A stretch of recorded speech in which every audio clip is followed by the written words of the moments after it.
శుక్లాంబరధరం విష్ణుం శశివర్ణం చతుర్భుజం ప్రసన్నవదనం ధ్యాయేత్ సర్వవిఘ్నోపశాంతయే. గురుర్బ్రహ్మ గురుర్విష్ణుః గురుర్దేవో మహేశ్వరః గురుస్సాక్షాత్ పరం బ్రహ్మ తస్మై శ్రీగురవే నమః. వ్యాసాయ విష్ణురూపాయ వ్యాసరూపాయ విష్ణవే నమో వై బ్రహ్మనిధయే వాసిష్ఠాయ నమో నమః. కూజంతం రామ రామేతి మధురం మధురాక్షరం ఆరుహ్య కవితాశాఖాం వందే వాల్మీకికోకిలం. శ్రుతిస్మృతిపురాణానాం ఆలయం కరుణాలయం నమామి భగవత్పాదశంకరం లోకశంకరం. వాగర్ధావివ సంపృక్తౌ వాగర్ధప్రతిపత్తయే జగతః పితరౌ వందే పార్వతీ పరమేశ్వరౌ. సూక్తిం సమగ్రయతనస్వయమేవ లక్ష్మీః శ్రీరంగరాజమహిషీమధురైకటాక్షైః వైదగ్ధ్యవర్ణగుణగుంభనగౌరవైర్యాం కండూలకర్ణకుహరాः కవయోధయంతి. హైమోర్ధ్వపుండ్రమజహన్మకుటం సునాసం మందస్మితం మకరకుండలచారుగండం బింబాధరం బహుళదీర్ఘకృపాకటాక్షం శ్రీవేంకటేశముఖమాత్మని సన్నిధత్తాం. విమలపటి కమలకుటి పుస్తకరుద్రాక్షసస్తహస్తపుటి కామాక్షి పక్ష్మలాక్షి కలిత విపంచి విభాసి వైరించి. మనోజవం మరుతతుల్యవేగం జితేంద్రియం బుద్ధిమతాం వరిష్టం వాతాత్మజం వనరయూధముఖ్యం శ్రీరామదూతం శిరసా నమామి. ఆపదామపహర్తారం దాతారం సర్వసంపదాం లోకాభిరామం శ్రీరామం భూయో భూయో నమామ్యహం. హరి ఓం. పరమేశ్వర స్వరూపైన సభకి నమస్కారం.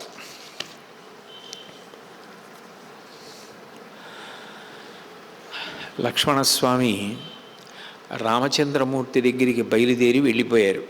వెళ్ళిపోయిన తర్వాత రావణాసురుడు తన ప్రణాళిక ఫలించింది అన్న దురుద్దేశ్యంతో సీతమ్మ ఉన్నటువంటి ఆశ్రమ ప్రాంగణంలోకి ప్రవేశించాడు. శ్లక్షణ కాషాయ సంవీత శిఖీ ఛత్రీ ఉపానహి వామే చాంసే వసజ్యాధ శుభేయష్టి కమండలు పరివ్రాజక రూపేణ వైదేహీం అన్వపజ్యదా.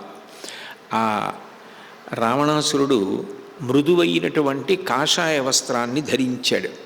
శిఖ పెట్టుకుని ఉన్నాడు, గొడుగు వేసుకున్నాడు, పాదుకలు తొడుక్కున్నాడు. ఎడమ భుజానికి దండకమండలాల్ని ఏర్పాటు చేసుకున్నాడు. పరివ్రాజక రూపంతో అంటే సన్యాసి వేషంతో ఆ కుటీరంలోకి పర్ణశాలలోకి ప్రవేశించాడు. రావణాసురుడు ఎప్పుడైతే రథం మించి కిందకి దిగి సన్యాసి వేషంతో లోపలికి ప్రవేశించాడో ఉత్తర క్షణం అక్కడ చూసినటువంటి వృక్షములన్నీ కూడా మునిగిపోయాయి. వాటికి కూడా మరి ప్రాణం ఉంటుంది కదూ, ఆ చెట్లు పెరుగుతూ ఉంటాయి. చెట్లు మృగములు కూడా రాముడిని చూస్తే సంతోషిస్తాయి, అకాలంగా పుష్పిస్తాయి, ఫలిస్తాయి. రాముడిని చూసేటప్పటికీ అంత సంతోషించేటటువంటి ప్రాణులు రావణాసురుణ్ణి చూసేటప్పటికీ అంత భయపడతాయి. అంటే ఎంత తపస్సు చేసినప్పటికీ దాన్ని లోకాన్ని బాధ పెట్టడానికి, కేవలం తాను సంతోషించడానికి, తాను భోగించడానికి మాత్రమే ప్రయత్నం చేసేటటువంటి వ్యక్తిని చూసి లోకమంతా ఎంత భయపడుతుందో చూపించాలి అంటే రావణాసురుడు పెద్ద ఉదాహరణ. కాబట్టి ఆ వృక్షములన్నీ కూడా రావణాసురుణ్ణి చూసి వణికిపోయాయి. గాలి వీచడం ఆగిపోయింది. గోదావరి అప్పటి వరకు మంచి ఝరితో ప్రవహిస్తున్నది మెల్లమెల్లగా ప్రవహించడం మొదలుపెట్టింది. ఆ సీతమ్మ అక్కడ ఉన్నది పూర్ణచంద్ర నిభానన. పూర్ణచంద్రబింబం ఎలా ఉంటుందో ఆ తల్లి అటువంటి ముఖంతో, అటువంటి కాంతితో, వర్చస్సుతో ఆ పర్ణశాలలో ఉంది. ఆవిడ్ని చూశాడు. ఆ బంగారు ఛాయ కలిగినటువంటి తల్లి, పచ్చని పట్టుబట్ట కట్టుకున్నది, పద్మము వంటి ముఖము కలిగినది, పద్మము వంటి హస్తములు, పద్మము వంటి పాదములు, పద్మముల వంటి నేత్రములు. పద్మాననే పద్మవూరు పద్మాక్షి పద్మసంభవే త్వాం భజస్వ పద్మాక్షీం ఏన సౌఖ్యం లభామ్యహం అంటాం కదా శ్రీ సూక్తంలో. ఆవిడ యొక్క కన్నులు పద్మములే, ముఖము పద్మములే, చేతులు పద్మములే, పాదములు పద్మములే. ఉపమాన ఉపమేయములకు సమాన ధర్మము అని ఉంటుంది. ఏదైనా పోలిక పోలిస్తే మనం ఏ వస్తువుని పోల్చామో ఆ పోలిక సరిపోవాలి. పాదములు పద్మములతో సమానమైతే కళ్ళు కూడా ఎట్లా పద్మములతో సమానమవుతాయి? పైగా చేతులు పద్మాల్లా ఎట్లా ఉంటాయి? అసలు చేతులు ఉన్నాయి అంటే పాదాలు ఎలా ఉంటాయి? ఒకవేళ పాదములు ఉంటే కళ్ళు ఎలా ఉంటాయి? ప్రతిదానికి మనం ఏమని ఉపమానం వేస్తాం? ఆయన పాదపద్మములు, ఆయన కరపద్మములు, ఆయన పద్మనేత్రుడు, ఇట్లా అన్నీ కూడా పద్మ సంబంధమైనటువంటి ఉపమానములను వేస్తూ ఉంటాం. నిజానికి దాని అర్థం ఏమిటంటే భగవంతుని యొక్క అంగ ప్రత్యంగములలో దేని వంక చూసినప్పటికీ కూడా మనసు షట్పదము కావాలి. షట్పదము అంటే 6 కాళ్ళు కలిగినది అని.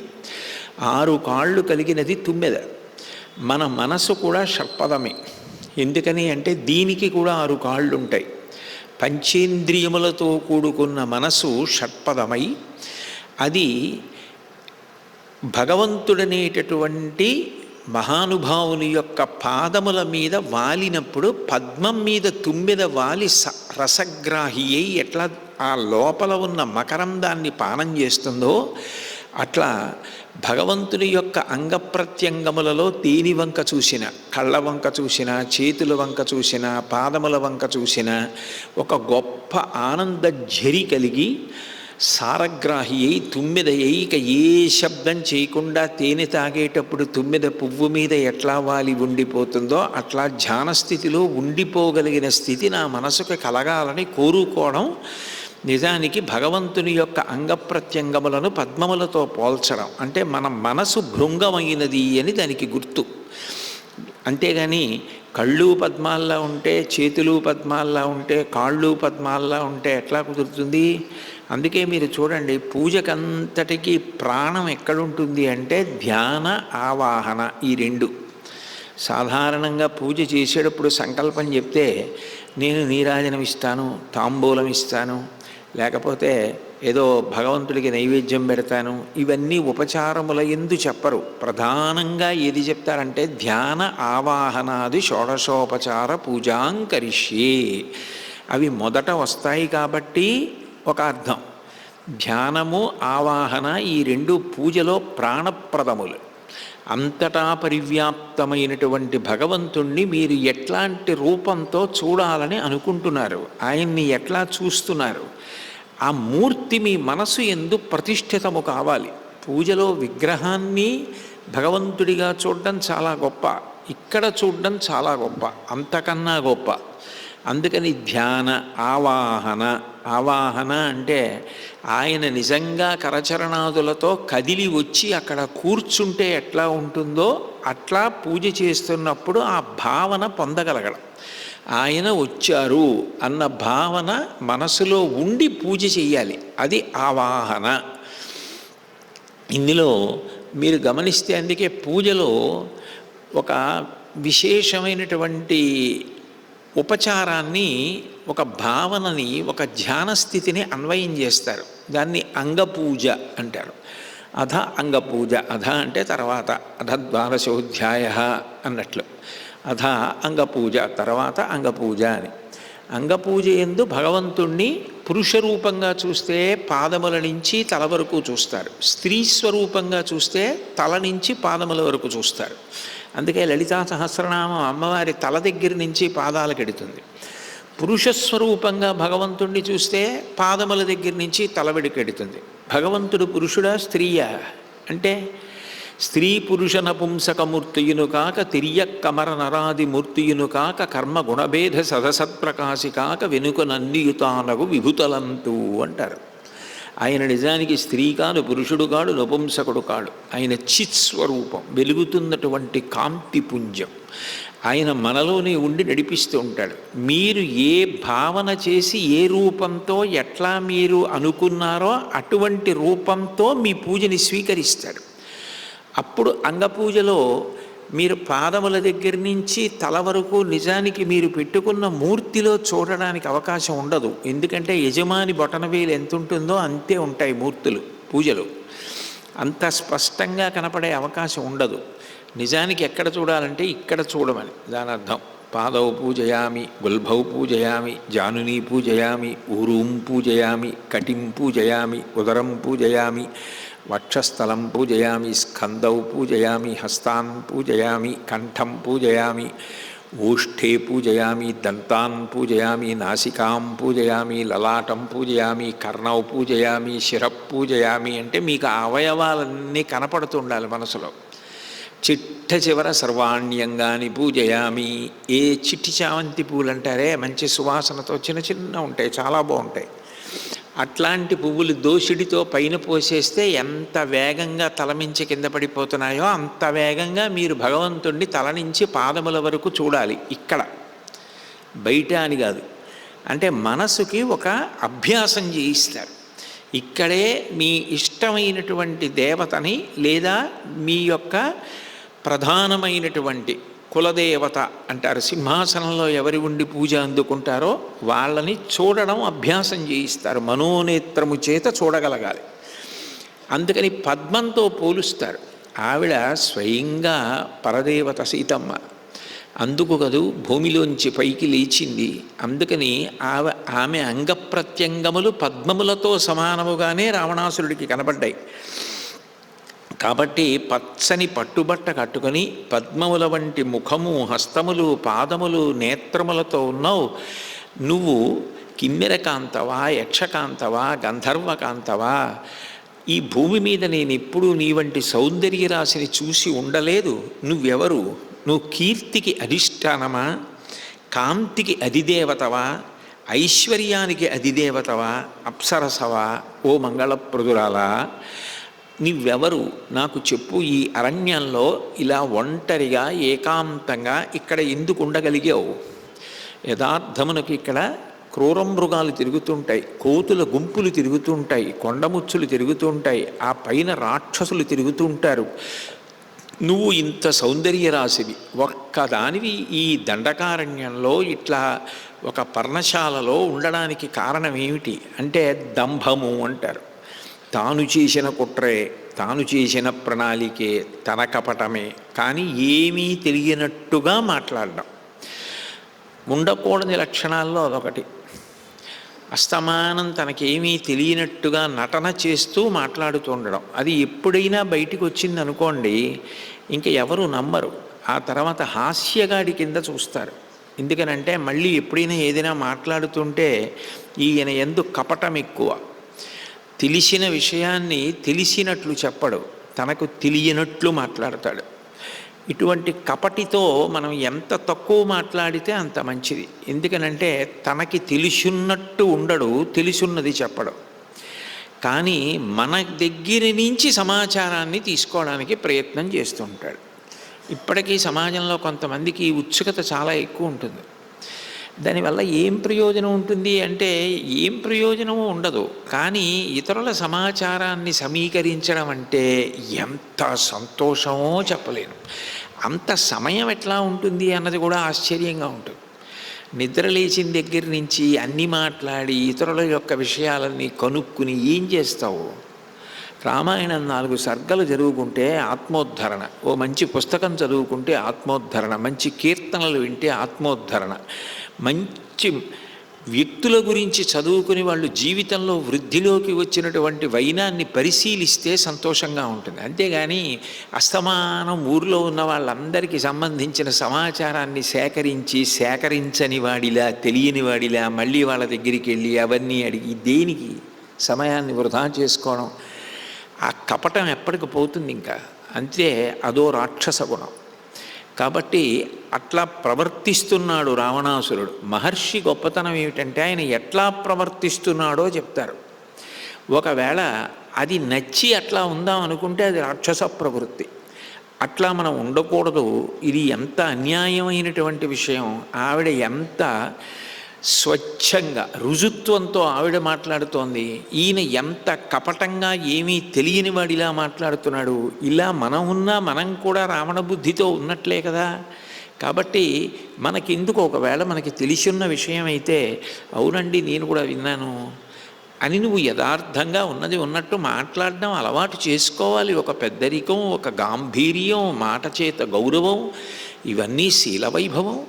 అవి సంతరించుకోకపోతే మనిషికి విలువ ఎక్కడి నుంచి వస్తుంది? రామాయణం మనిషిగా ఎట్లా బ్రతకాలో నేర్పుతూ ఉంటుంది అని చెప్పి, వరం మాల్యం, వరం భోజ్యం, వరం వస్త్రంచ శోభనే, భర్తారంచ వరం మన్యే తద్యుక్తమసితేక్షణ.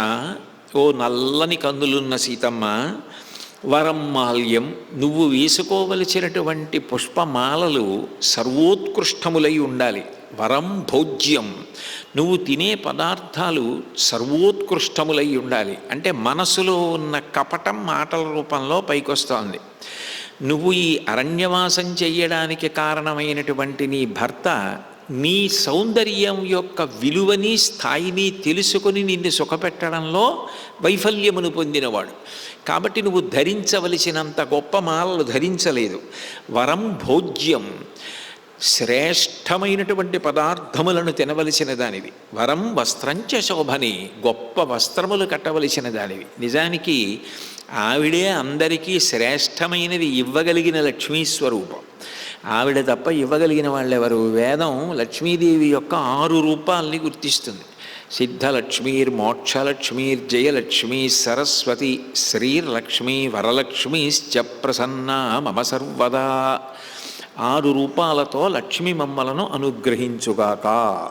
ఇందులో ఏది మీకు కావాలన్నా వరలక్ష్మి ఆవిడ నుంచి ఆ విభూతిగా మిగిలిన 5గురు అనుగ్రహిస్తూ ఉంటారు.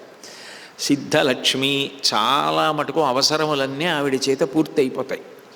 ఏదో నాకు ఇది కావాలి, ఇది అవసరం అన్నది ఏది ఉన్నదో అది నాకు సిద్ధించినది అనేటట్టుగా చెయ్యగలిగినది సిద్ధలక్ష్మి. అక్కడ మొదలెట్టి నీకు కావలసినవన్నీ ఇచ్చే రూపాలుగా లక్ష్మిని చెప్తారు. జయలక్ష్మి, జయం ఇప్పుడు ఇద్దరి మధ్య పోటీ వచ్చిందనుకోండి, ఎవరు గొప్ప అని. అప్పుడు ఈయన గొప్ప అనిపించుకోవాలంటే విభూతి ఎక్కువ కనపడాలి. అట్లా కనపడేటట్టు చెయ్యగలిగిన తల్లి సిద్ధలక్ష్మీర్ మోక్షలక్ష్మీర్ జయలక్ష్మీ సరస్వతి శ్రీర్లక్ష్మీ వరలక్ష్మీశ్చ ప్రసన్నా మమ సర్వదా. ఈ 6 రూపములతో లక్ష్మి నన్ను అనుగ్రహించుగాక అని వేదం లక్ష్మీదేవి యొక్క రూపాల్ని 6 రూపాలుగా నిర్ణయించి చెప్తూ ఉంటుంది. కాబట్టి అటువంటి శ్రేష్టమైనవన్నీ ఇవ్వగలిగినది ఎవరు అంటే లక్ష్మీదేవి. అటువంటి లక్ష్మీదేవి ఏది పొంది తృప్తి పొందుతుంది అంటే ఆవిడ నిత్యానపాయని. ఆవిడికి గొప్ప సంతోషం భర్తని అనుగమించడం. ఆమె భర్త అయిన నారాయణమూర్తి రాముడిగా వచ్చాడు రావణవధ కొరకు, మనుష్య జన్మ యొక్క ప్రాశస్త్యమును నిలబెట్టుట కొరకు. అందుకని ఆమె కూడా నరకాంతగా అనుగమించడానికి వచ్చింది. మహాపతివ్రతగా భర్తని అనుగమించడం చేత తృప్తి పొందే తల్లే తప్ప అందరికీ ఇచ్చేటటువంటి తల్లికి మనం ఇచ్చి సంతోషపెట్టగలమా నిజానికి? కాబట్టి ఇవన్నీ నీకు ఉండాలి కదా, ఇంత శ్రేష్టమైనవి నువ్వు ధరించాలి కదా. ఇటువంటి రాక్షసులు ఉండే ప్రదేశంలో నువ్వు ఎందుకు తిరుగుతున్నావు అని అంటే, సీతమ్మ వచ్చినటువంటి వాడు అతిథి. అతిథిని గౌరవించాలి. విశేషించి సన్యాసాశ్రమంలో ఉన్న వ్యక్తి వచ్చాడు. గృహస్థాశ్రమంలో ఉన్నవాళ్ళు, బ్రహ్మచారి వచ్చినా సన్యాసాశ్రమంలో ఉన్నవాళ్ళు వచ్చినా వెంటనే గౌరవించి సత్కరించాలి. కాబట్టి సర్వైరతిథి సత్కారై పూజయామాస మైథిలి. ఆ వచ్చినటువంటి అతిథిని ఎట్లా గౌరవించాలో అట్లా గౌరవిస్తోంది. అతిథి అభ్యాగతి అని 2 మాటలు. ఇద్దరూ మన ఇంటికి వచ్చిన వాళ్ళే. ఒకరు మన ప్రమేయం లేకుండా వచ్చినటువంటి వాళ్ళు, ఒకళ్ళు నిజానికి ఒక తిథి నాడు మనం పిలిస్తే వచ్చిన వాళ్ళు. సూక్ష్మమైనటువంటి భేదం అంతే. ఇద్దరూ ఆతిథ్యమును స్వీకరించేటటువంటి వాళ్ళే. అతిథి సాక్షాత్ నారాయణ స్వరూపుడు అని. భగవంతుడు ఎప్పుడైనా వస్తే శంఖచక్ర గదా పద్మములు పట్టుకుని మన ఇంటికి వచ్చేయడు, అతిథి రూపంలో వస్తాడు అని. ఊరకరారు మహాత్ములు వారథముల ఇండ్లకడకు వచ్చుటలెల్లన్ కారణము మంగళములకు, మీరొచ్చుట శుభము మాకు నిజము మహాత్మా అంటాడు. గర్గుడు వచ్చినప్పుడు నందుడు భగవంతుడు ఎప్పుడైనా విశేషంగా అనుగ్రహించాలనుకుంటే భాగవత రూపంలోనే వస్తాడు. ఎందుకంటే తనకు తానుగా అందుకుని సంతోషించడం కన్నా తనని నమ్ముకున్నవాడు గౌరవింపబడిన నాడు ఆయన ఎంత ఆనందాన్ని పొందుతాడో. అందుకని అతిథి పూజ భగవత్ పూజయే. అతిథి దేవో భవ, అతిథి భగవంతుడై ఉన్నాడు. కాబట్టి గృహస్థాశ్రమ ధర్మాన్ని నెరవేర్చాలి, లేకపోతే రాముడికి దోషం వస్తుంది. గృహస్థు ఆయన, గృహిణి ఆమె. గృహస్థు బయటికి వెళ్ళినప్పుడు ఆయన చెయ్యవలసినది చేసి గౌరవించి ఆశ్రమ మర్యాద నిలబెట్టాలి. కాబట్టి రాముడు ఎంత ధర్మాత్ముడో సీతమ్మ అంత ధర్మాత్మురాలు. కాబట్టి ఆవిడ ఇప్పుడు ఆ ధర్మ నిర్వహణ చేస్తోంది. అందుకని అతిథిని కూర్చోబెట్టి అర్ఘ్యపాద్యాదులు ఇచ్చింది. ఇచ్చి ఆయన తినడానికి కందమూలములు సమర్పించింది, కొన్ని పళ్ళు ఇచ్చింది. నా భర్త రాముడు కొద్దిసేపట్లో వస్తాడు, మీకు ఇంకా తినడానికి ఇస్తాను, ఈలోగా మీరు ఇవి తినండి అని ఇచ్చింది. ఇచ్చి ఆమె తినమని పూజ్యభావన చేత అక్కడ నిలబడితే రావణాసురుడి మనసులో కపట బుద్ధితో ప్రవేశించినవాడు కనుక ఆమె అంగప్రత్యంగ సౌందర్యాన్ని చూస్తున్నాడు. చూసి ప్రసహ్య తస్యాహరణే ధృతం మనః సమర్పయత్ స్వాత్మవధాయ రావణ. ఈ భావాలన్నీ ఎందుకు పుడుతున్నాయంటే సీతమ్మని ఎత్తుకుపోదామన్న ఆలోచన ఎందుకు వస్తోందంటే సీతమ్మని అపహరించి తాను అనుభవించగలగన్న నీచ భావన ఎందుకు ఏర్పడింది అంటే స్వాత్మవధాయ రావణ. తనను తాను చంపుకోవడానికి కావలసిన పాపాన్ని వండుకుంటున్నాడు. ఒకడు విషాహారాన్ని వండుకుంటున్నాడు అంటే తెలిసి కానీ తెలియక కానీ విషంతో కూడుకున్న పదార్థాన్ని వండుకున్నాడు అనుకోండి, తన మృత్యువుని తాను వండుకున్నాడు. తిన్నాక మృత్యువు చేత గ్రసింపబడతాడు. అట్లాగే ఇప్పుడు తను వండుకుంటున్నాడు కావలసినటువంటి కారణాన్ని. ఏ కారణానికి తాను వర్ణిస్తాడో అటువంటి కారణాన్ని వండుకుంటున్నాడు. అటువంటి నీచమైనటువంటి ఆలోచనలు మనసులో చేశాడు. చేసి సీతమ్మ ఈయన మనని అడిగాడు, నువ్వెవరు ఎవరు అని అడుగుతున్నాడు, చెప్పకపోతే వచ్చినటువంటి వాడు సన్యాసిగా ఉన్నాడు, శపిస్తాడేమో, నేను అడిగినప్పుడు నువ్వెవరో కూడా చెప్పడానికి శంకించావు అని ఆలోచన చేసింది. కారణం ఏమిటి? ధర్మమునకు అధర్మమునకు వచ్చినటువంటి సంక్షోభం. అధర్మం అనేటటువంటి దానికి పరాకాష్ఠలో ప్రవర్తిస్తున్నాడు రావణాసురుడు. కారణం ఏమిటి అంటే కాషాయ వస్త్రమే అంత గౌరవనీయం. కాషాయ వస్త్రం అంటే త్యాగబుద్ధి. కాషాయం ఎక్కడుందో అక్కడ ఇక భయపడవలసిన అవసరం లేదు అని గుర్తు. అందుకని కాషాయ వస్త్రధారణ చేస్తారు. సర్వసంగ పరిత్యాగం అంటే ఇక మాకు అన్న కోరికేం లేదు, పూర్తి వైరాగ్యభావంతో ఉన్నాం. అందుకని సన్యాసిని చూసి భయపడవలసిన అవసరం లోకంలో ఎవరికి ఉండదు, వాళ్ళకి ఏ స్వార్థం ఉండదు కనుక. అటువంటి సన్యాసి వేషం కట్టి కపట బుద్ధితో వచ్చాడు. నిజంగా ఎంతో పరమ పవిత్రమైనటువంటి వాటిని అపవిత్రమైనటువంటి లక్ష్యాన్ని సాధించుకోవడానికి వాడుకోవడం అంటే మరి చదువుకున్న చదువు అంతా ఏమైనట్టు? నేను ఇంత శాస్త్రం చదివానే, చదివిన వాణ్ణి ఇటువంటి నీచమైన పని చేయడానికి నేను కాషాయ వస్త్రధారణ చేసి సన్యాసిగా వెళ్ళొచ్చా? కనీసం అటువంటి వేషం నేను కట్టచ్చా అన్న ఆలోచన లేదు. అంటే ఆయనకి చదువుకి ఆచరణకి మధ్యలో ఏ విధమైనటువంటి పొంతన ఉండదు. దానికి పూర్తి వ్యతిరేకం సీతమ్మ. ధర్మిణి, ధర్మవర్ధిని అని లలితా సహస్రనామ స్తోత్రంలో నామాలు ఉంటాయి. ఆమెయే ధర్మస్వరూపం. ఆమె ధర్మాచరణము చేస్తూ ఉంటుంది. ధర్మాచరణమునందు ఆమె ఇప్పుడు నరకాంతగా నటిస్తోంది. నిజానికి ఆమె నరకాంతగా పుట్టలేదు రాముడిలాగా. రాముడు నరుడిగా పుట్టాడు. కానీ నరకాంతగా ఉండి నరకాంత ధర్మమును, పతివ్రతా ధర్మమును, గృహిణీ ధర్మమును అనుష్ఠిస్తోంది. భర్త లేనప్పుడు ఒక గృహిణిగా తాను ఏ ధర్మాన్ని నిర్వర్తించాలో అలా నిర్వర్తించకపోతే ఇబ్బంది వస్తుందో, ధర్మ వైక్లభ్యము కలుగుతుందో, దాన్ని నిర్వహిస్తోంది. ఒకరు పూర్తిగా ధర్మమునకు కట్టుబడినవారు, ఒకరు అధర్మం విషయంలో హద్దు లేనటువంటి అధర్మమునందున్నవారు. కాబట్టి ఆమె మనసులో కించిత్ వ్యధని పొందింది.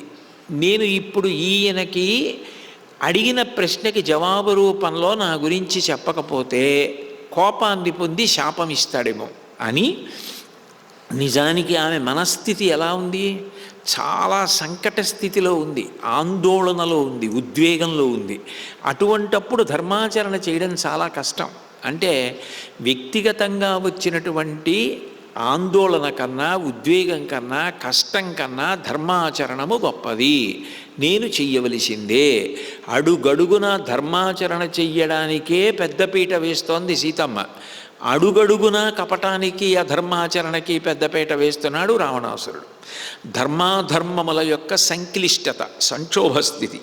కాబట్టి బ్రాహ్మణశ్చాతిధిశ్చాయం అనుక్తో హి శపేతమాం ఇది ధ్యాత్వా ముహూర్తంతు సీతావచనమబ్రవీత్. వచ్చినటువంటి వాడు అతిథి, బ్రాహ్మణ రూపంలో, పరివ్రాజక రూపంలో ఉన్నాడు. కాబట్టి ఈయనకి నేను జవాబు చెప్పకపోతే ఈయన ఆగ్రహించి శపించే అవకాశం ఉంది.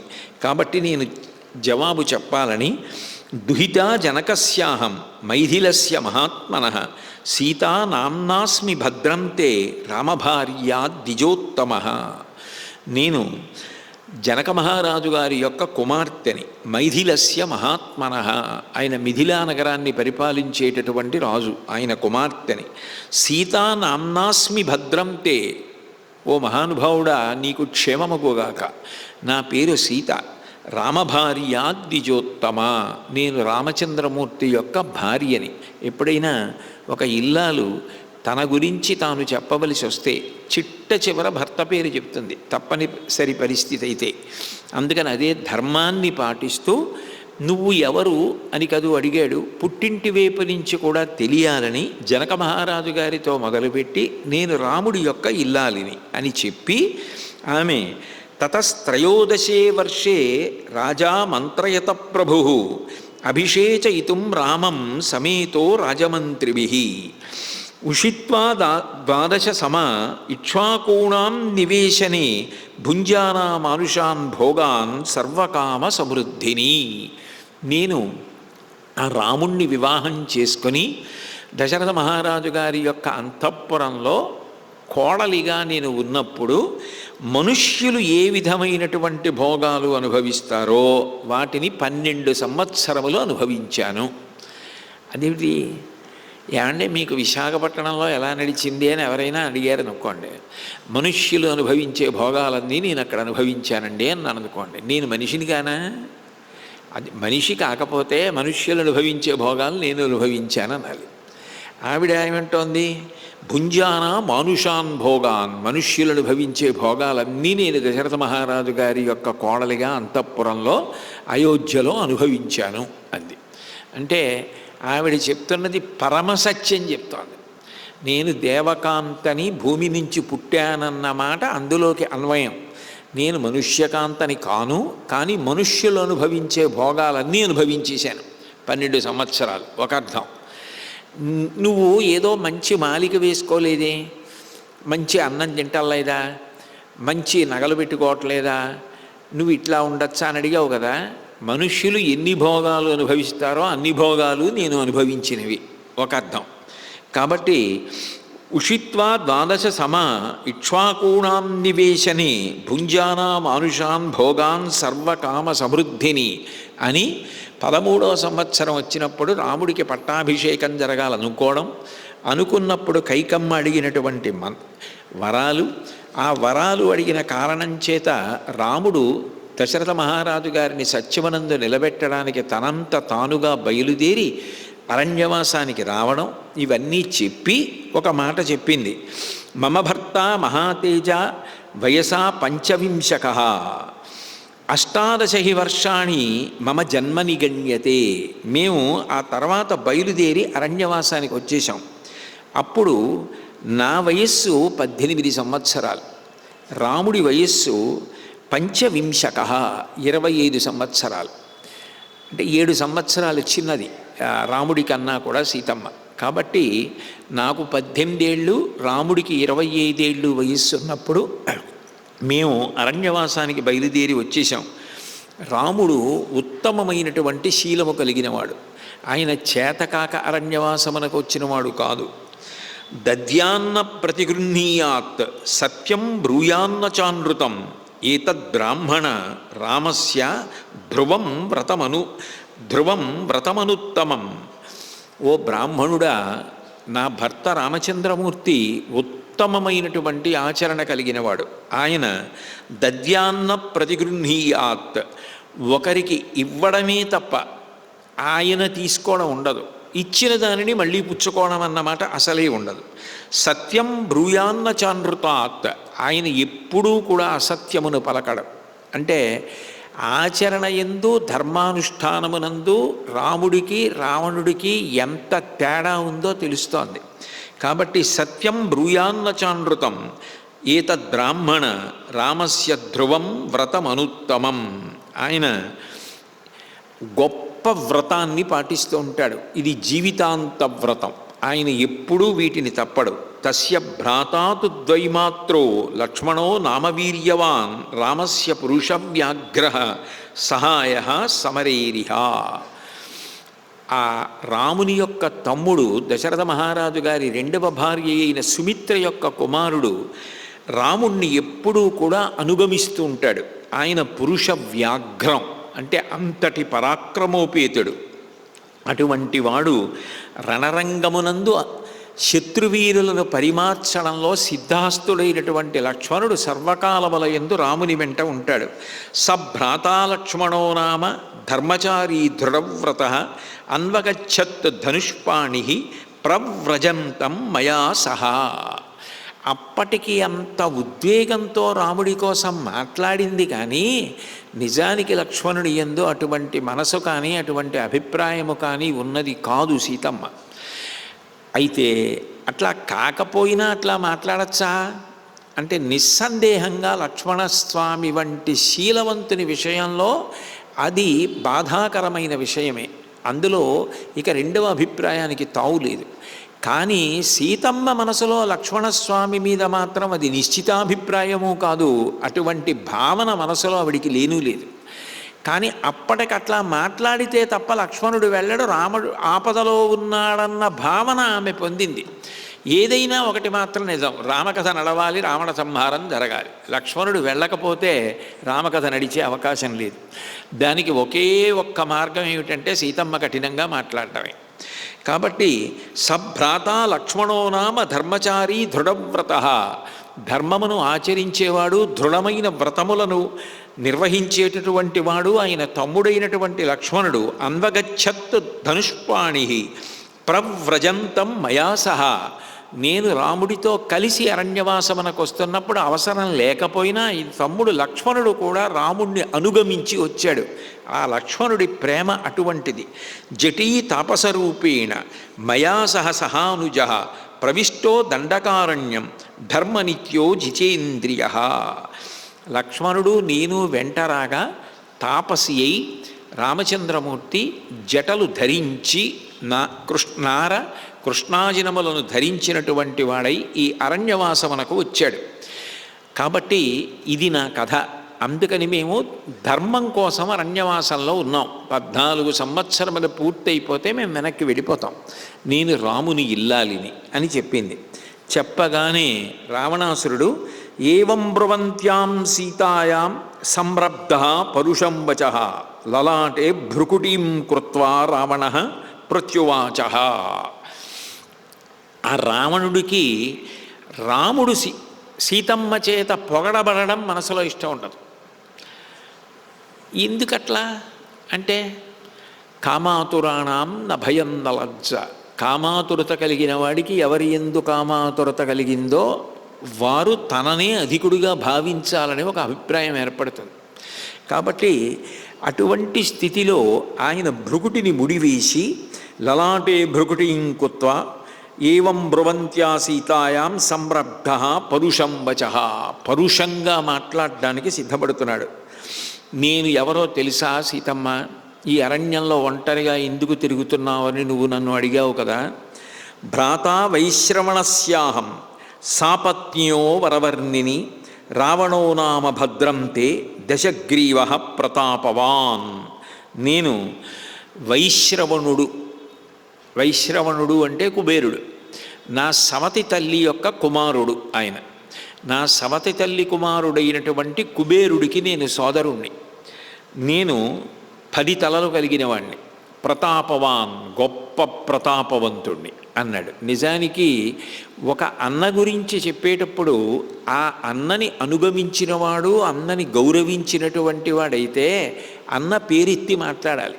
గౌరవం కోసమని చెప్పి అన్నగారి పేరు వాడుకుని నిజానికి నిజ జీవితంలో అన్నగారిని ఎంత అవమానించాలో అంత అవమానించిన వాడికి అన్నగారి పేరు చెప్పి ఆయన తమ్ముళ్ళని చెప్పుకునేటటువంటి అర్హత ఎక్కడి నుంచి ఉంటుంది? అంటే చేసేవి ఒకలా ఉంటాయి, చెప్పేవి ఒకలా ఉంటాయి. అది రావణ ప్రవృత్తి. అందులో మీరు ఇవి ఉండకూడదు సుమా, అటువంటి బుద్ధి ఉంటే తొలగించుకో, మంచిది కాదు. ధర్మము నీ వైపు నుంచి ఉంటుంది. అన్నగారు అందున తండ్రి ఉన్నా ఆయన పూజనీయుడే. తండ్రి లేకపోతే అన్న సదా పూజనీయుడు, పరమ పూజనీయుడు. ఆయన పిన్ని కొడుక, పెద్దమ్మ కొడుక, వాటితో కూడా సంబంధం లేదు. పినతండ్రి కొడుక, పినతండ్రి కొడుక అట్లా అయితే మరి లక్ష్మణస్వామికి రాముడు సొంత అన్నయ్య. సుమిత్ర యందు లక్ష్మణుడు పుట్టాడు, కౌసల్య యందు రాముడు పుట్టాడు. ఎంత గౌరవించాడు లక్ష్మణుడు రాముణ్ణి, ఎంత గౌరవించాడు భరతుడు రాముణ్ణి. నీకన్నా ముందు పుట్టినవాడు, నువ్వు అన్నాని పిలువవలసినవాడు, ఆయన యందు దోషములను పట్టే ప్రయత్నం నువ్వు ఎప్పుడూ చేయకూడదు. ఆయన నీకు మనసులో స్ఫురించగానే నువ్వు ఉత్తర క్షణంలో ఒక నమస్కారం చేసి ఉత్తమ భావనలు పొందాలి. ఆయన నాకు రక్షకుడు, ఆయన ఆశీర్వచనము నన్ను సర్వకాలముల యందు కాపాడుగాక అన్న భావన మనసులో ఉండాలి. అది అన్నగారి పేరు వాడుకోవడానికి, నేను ఆయన తమ్ముణ్ణనడానికి, ఆయన నా అన్నగారనడానికి అర్హత. కుబేరుడు నిజానికి విశ్రవసో బ్రహ్మ యొక్క గొప్పతనాన్ని చూసి భరద్వాజ మహర్షి తన కుమార్తెని విశ్రవసో బ్రహ్మకిచ్చి వివాహం చేశారు. చేస్తే ఆమె యందు చాలా గొప్ప కొడుకుని కన్నాడు విశ్రవసో బ్రహ్మ. పూర్తిగా ఆయన పోలికలే వచ్చాయి కాబట్టి ఆయనకి వైశ్రవణుడు అని పేరు పెట్టారు. ఆయన ధర్మము కన్నా లోకంలో గొప్పది లేదని చాలా కాలం తపస్సు చేశాడు. బ్రహ్మగారు ప్రత్యక్షమై నీకేం కావాలని అడిగాడు. అడిగితే నన్ను ధనాధిపతిని చెయ్యి అష్టదిక్పాలుర్లో అన్నాడు. నేను కూడా ఆ పదవిలోకి సరి అయిన వాడిని నియామకం చేద్దామని చూస్తున్నాను, తప్పకుండా నిన్ను ధనాధిపతిని చేస్తాను. కానీ అంతేకాదు, దానితో పాటుగా నీకు పుష్పక విమానాన్ని కూడా బహూకరిస్తున్నాను. నువ్వు ఎక్కడికి వెళ్ళాలనుకుంటే అక్కడికి వెళ్ళచ్చు. సృష్టిలో అపూర్వమైన వాటిలో ఇదొకటి అని పుష్పక విమానాన్ని ఇచ్చాడు. ఆ వైశ్రవణుడు తండ్రి విశ్రవసో బ్రహ్మ దగ్గరికి వెళ్ళి అడిగాడు, నాన్నగారు మీరు తపస్సు చేయమన్నారు, చేశాను. బ్రహ్మగారు పదవినిచ్చారు, నన్ను ఎక్కడ ఉండమంటారు నాన్నగారు అని అడిగాడు. అడిగితే లంకాపట్టణం ఉందిరా, దేవతల రాజధాని అమరావతి ఎట్లా ఉంటుందో అట్లా ఉంటుంది, అది రాక్షసులు నివసించేవారు. విష్ణువు యొక్క ప్రభావాన్ని తట్టుకోలేక వాళ్ళు రసాతలానికి వెళ్ళిపోయారు. అది ఖాళీగా ఉంది. నువ్వు దాన్ని ధార్మికమైనటువంటి నగరంగా ధర్మానుష్ఠాన పరులతో కలిసి ఆ లంకాపట్టణమునందు ఉండమన్నాడు. కుబేరుడు అక్కడికి వెళ్ళి దాన్ని అంతటినీ కూడా సంస్కరించి పరమ ధార్మికులతో కలిసి మంగళప్రదమైనటువంటి పట్టణంగా తీర్చిదిద్దాడు. రావణాసురుడు తదనంతరం దాన్ని పూర్వం రాక్షసులు ఉన్న ప్రదేశం కాబట్టి తాను తీసుకోవాలని ప్రహస్తుని చేత రాయబారం పంపించాడు. అది మాది, మాకు ఇచ్చేయమని రాయబారం పంపిస్తే, అసలు నీకు ఇచ్చేయడం ఏమిట్రా, ఇది మన ఇద్దరిది, పంచుకోవడం ఏమిటి, అన్నదమ్ములం మనం, నువ్వు దానికి రాయబారం ఎందుకు, స్వతంత్రంగా రా, హాయిగా సంతోషంగా ఇద్దరం కలిసి పరిపాలన చేద్దామన్నాడు కుబేరుడు. ఎంత విశాల హృదయంతోనో మాట్లాడాడు. అట్లా కుదరదు, ఇది లంక రాక్షసులది, నాకు ఇచ్చేసేయి అన్నాడు. ఆయన తండ్రి గారి దగ్గరికి వెళ్ళాడు. నాన్నగారు ఏం చేయమంటారు, తమ్ముడు ఇట్లా అంటున్నాడు అన్నాడు. వాడు పరమ దుర్మార్గుడురా, వాడి శాపోపహతుడు, వాడి బుద్ధి మంచిది కాదు, నువ్వు వాడితో యుద్ధం చేయలేవు, వాడిని వదిలిపెట్టేసి నువ్వు కైలాస పర్వతం మీద మందాకిని ప్రవహించేటటువంటి దిక్కున వేరే నగరాన్ని నిర్మాణం చేసుకుని అక్కడికి వెళ్ళిపోమ్మంటే కుబేరుడు వెళ్ళిపోయాడు. వెళ్ళిపోయిన తర్వాత కుబేరుడి మీదకి యుద్ధానికి వెళ్ళి రావణాసురుడు ఆయన్ని కొడితే ఆయన పడిపోతే స్పృహ తప్పిపోతే ఆయన్ని రక్షించుకోవడానికి నందనవనానికి తీసుకుపోయారు. ఆ పుష్పక విమానాన్ని ఎత్తుకుపోయాడు. అంతటి ధార్మికుడు, అంతటి పేరు ప్రఖ్యాతులు ఉన్నటువంటి వైశ్రవణుడికి తమ్ముణ్ణని ఇప్పుడు ఆ అన్నగారి పేరు వాడుకుంటున్నాడు. నిజానికి ప్రవర్తన యందు ఆ అన్నగారికి ఇచ్చిన గౌరవం ఏం లేదు, అంత అమర్యాదగా ప్రవర్తించాడు. ఇది నేను ఉత్తరాఖండలో కథని ఇక్కడ కలిపి చెప్తున్నాను మీకు. కాబట్టి భ్రాతా వైశ్రవణస్యాహం సాపత్న్యో వరవర్ణిని రావణో నామ భద్రంతే దశగ్రీవ ప్రతాపవాన్. నేను 10 తలలు కలిగినటువంటి వాణ్ణి. యస్య దేవా సగంధర్వా పిశాచ పతకోరగా విద్రవంతి భయాద్భీత మృత్యోరివ సదా ప్రజా.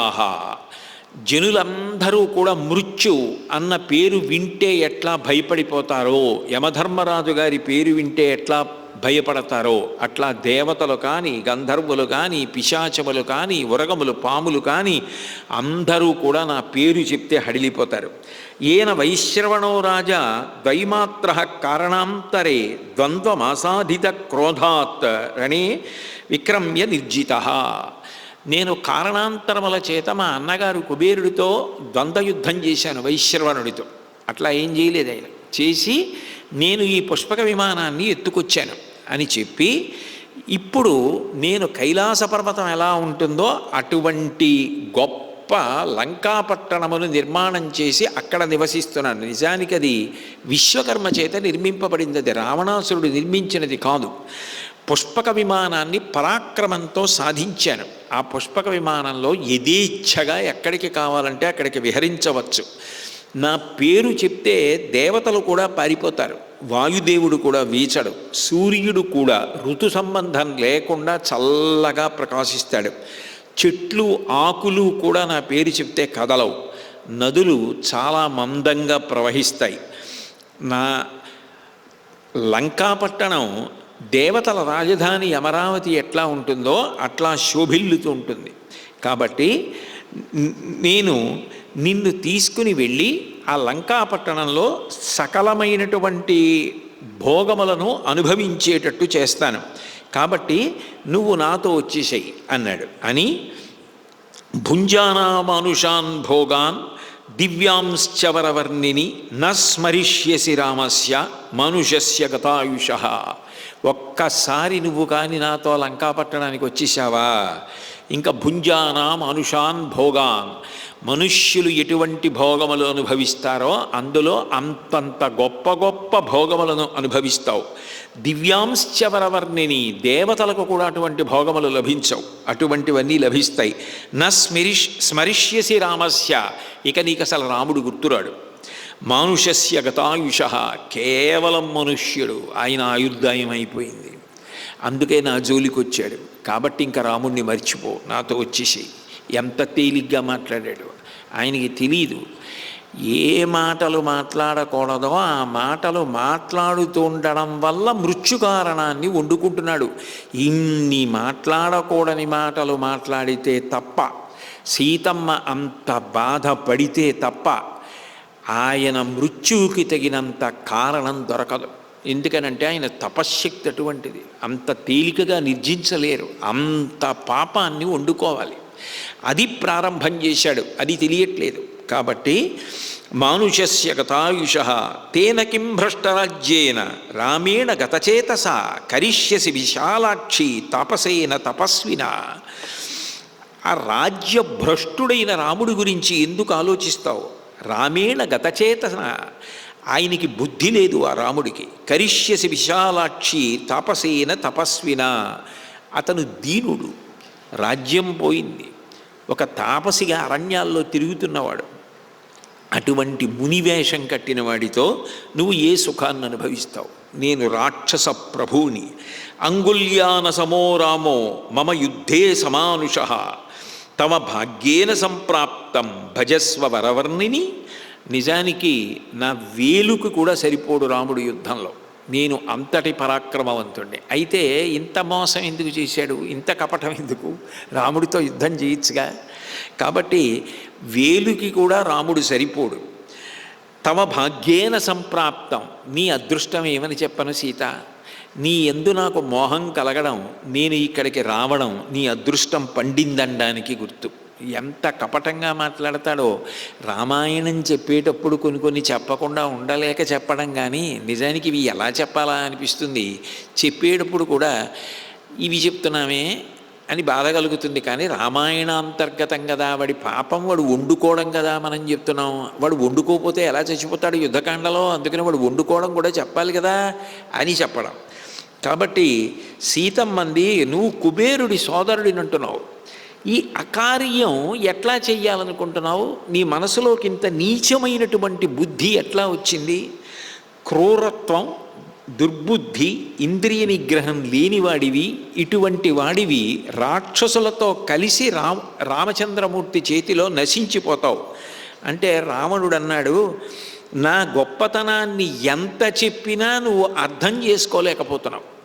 అర్థం చేసుకోలేనివాడు, యువతలవాడు చెప్పింది అవతలవాడి మస్తిష్కంలోకి వెళ్ళి తదనుగుణంగా ప్రవర్తించలేనివాడిని ఏమంటారు, పిచ్చివాడు అంటారు. కాబట్టి నువ్వు పిచ్చిదానివా అని అడిగాడు. నిజానికి లోకంలో పిచ్చి పిచ్చి పిచ్చి అంటాం, అది మనకు అర్థం కాకపోవడం కూడా పిచ్చే. ఆయనకు అర్థం కాకపోవడమే పిచ్చి కాదు, ఆయన మనకు అర్థం కాకపోవడం కూడా పిచ్చే అవుతుంది. ఎందుకనంటే రామకృష్ణ పరమహంస ఎంతమందికి అర్థం అవుతారు, ఆయన అట్లా ఎందుకుంటారు, ఆయన అట్లా కాళికా పూజ ఎట్లా చేశారు, ఆయన అట్లా ఎట్లా ఉండిపోయారు, తన భార్యలో అమ్మవారిని ఆయన ఎట్లా చూడగలిగారు, అసలు అవి మనకు అర్థం కావు.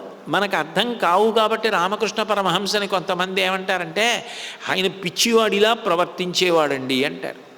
అంటే ఆ మాట అండంలో ఆయన్ని తక్కువ చెయ్యాలని కాదు, అంటే మనకే అర్థం కాడు అని. నేను ఒకసారి ఎప్పుడో చాలా కాలం క్రితం లేండి, ఇప్పుడు కాదు, చుమించు 15 ఏళ్ళు అయిందేమో, ఏదో సందర్భం చెప్తుంటే జ్ఞాపకానికి వచ్చింది.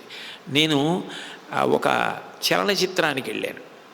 నేను మనిషినే కదా, ఓ చలనచిత్రానికి వెళ్ళి నేను తిరిగి వస్తున్నాను.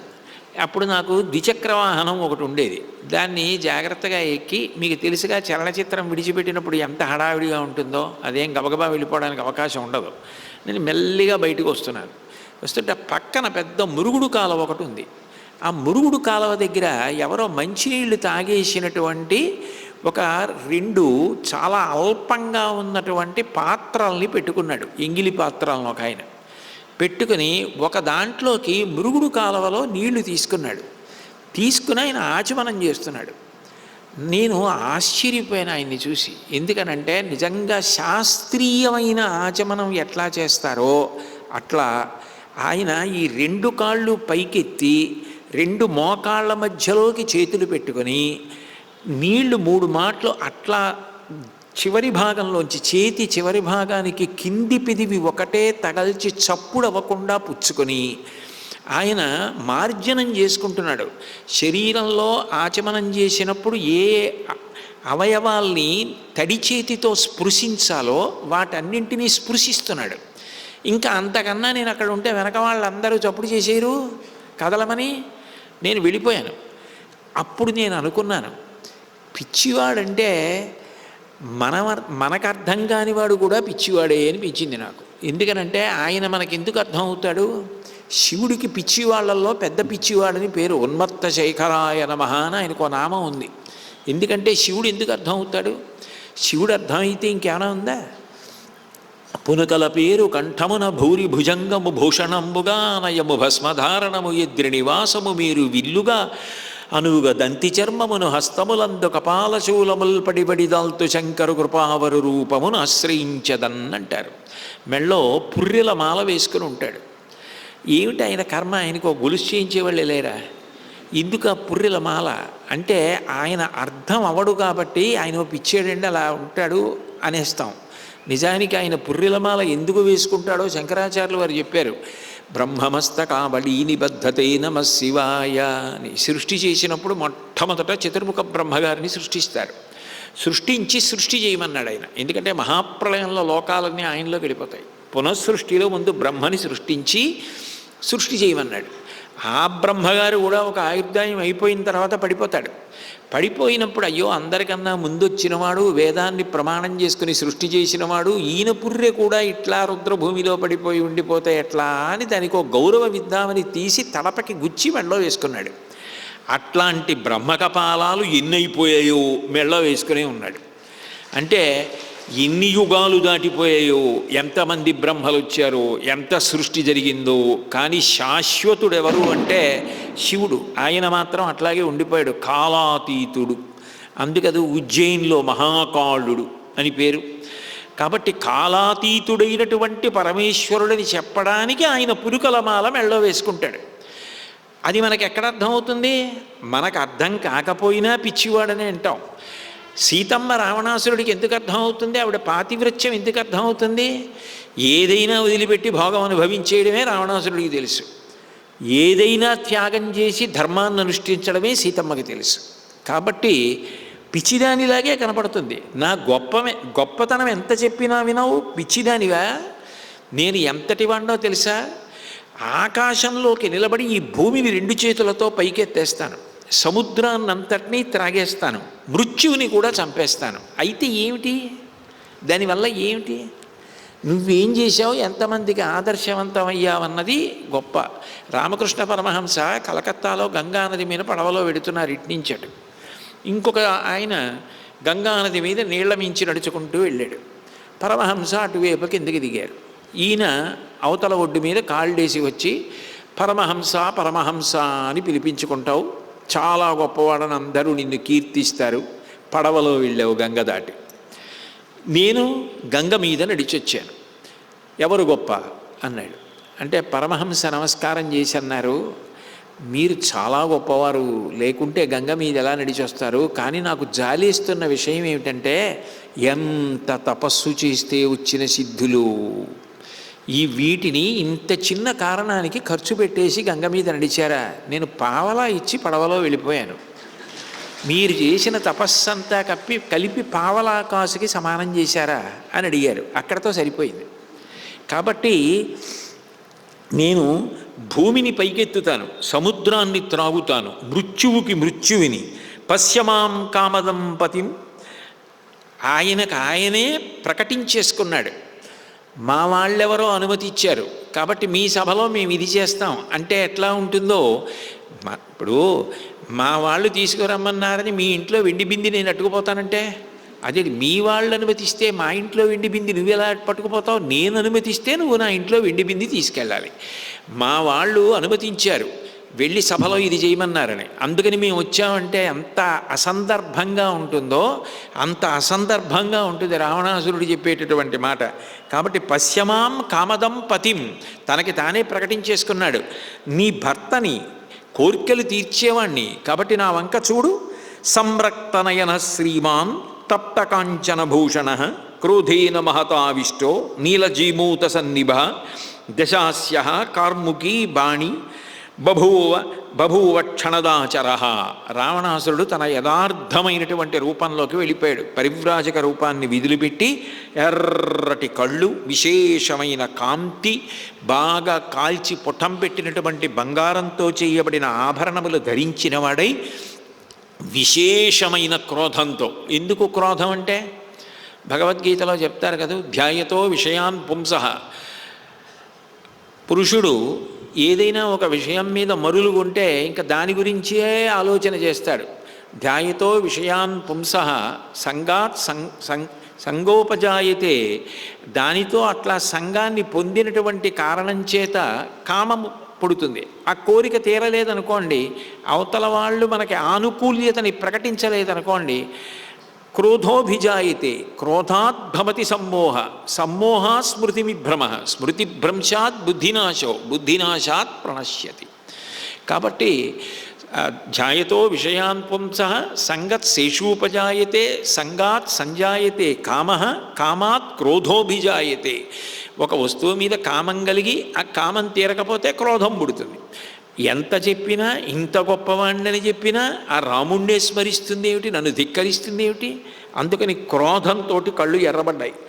నీలజీమూత సన్నిభ, నల్లటి మేఘం ఎలా ఉంటుందో అటువంటి రూపాన్ని పొందాడు. దశాస్య కార్ముకీ బాణి, 10 తలలతోటి ధనస్సుని బాణాన్ని పట్టుకొని బభూవ క్షణదాచర, వెంటనే తన యథార్థ రూపాన్ని పొందాడు. పొంది మాం భజస్వచిరాయ తమహం శ్లాఘ్యపతిస్తవ నైవచాహం క్వచిత్ భద్రే కరిష్యే తవ విప్రియం త్యజ్యతే మానుషే భావో మయి భావ ప్రణీయతాం. నువ్వు చిరకాలం, చాలా కాలం పాటు నాతో కలిసి నా సహచరివై సమస్త భోగములను అనుభవిద్దువుగానివి. నీకు శ్లాఘించదగిన భర్తగా నేను గౌరవాన్ని తీసుకొస్తాను. నీకు అపకారము కానీ నీ మనస్సుకి ఖేదమును కానీ ఎన్నడూ చెయ్యను. అంటే ఇవన్నీ రాముడు చేశాడని ఆయన ఉద్దేశం. రాజ్యం వదిలేసుకున్నాడు, అరణ్యానికి తీసుకొచ్చాడు, వనవాసం చేయించాడు, ఆవిడితో కందమూలాలు తినిపించాడు, ఇబ్బంది పెట్టాడు, అంతే అర్థమవుతోంది. కానీ రాముడి ధర్మాచరణ ఎంతమంది చెప్పినా ఆయనకు అర్థం కావట్లేదు. కాబట్టి నైవచాహం క్వచిత్ భద్రే కరిష్యే తవ విప్రియం, నేను ఎన్నడూ నీ మనసుకి కష్టం కలిగే పని చేయను, చేస్తున్నది ఏది. త్యజ్యతే మానుషే భావో మయి భావ ప్రణీయతాం. మానవుడు ఆ రాముణ్ణి పట్టుకుని నా భర్త నా భర్త నా భర్త పాతివ్రత్యం అంటే ఏమిటి? కాబట్టి అది వదిలి, ఇంకా రాముడు భర్త ఈ భావన వదిలి, నేను నీ భర్త ఈ భావన మనసులో స్థిరపరచుకో, నా యందు మనసు ఉంచు అని వామేన సీతాం పద్మాక్షీం మూర్ధజేషు కరేణ సహ ఊర్వోస్తు దక్షిణేనైవ పరిజగ్రాహ పాణినా. ఎడమ చేత్తో సీతమ్మ తల్లి యొక్క జుత్తు పట్టుకొని కుడి చేతిని ఆమె యొక్క తొడల కింద వేసి ఆమెని పైకెత్తి తీసుకెళ్ళి రథంలో కూర్చోపెట్టుకొని వెంటనే స్మరించగానే ఆ రావణ రథం పిశాచ ముఖాలతో కూడుకున్నటువంటి గాడిదల రథం వచ్చింది. ఆ రథం మీద కూర్చోపెట్టుకొని ఆయన మనస్సంకల్పానికి అనుగుణంగా రథంతో కలిసి బయలుదేరిపోయాడు.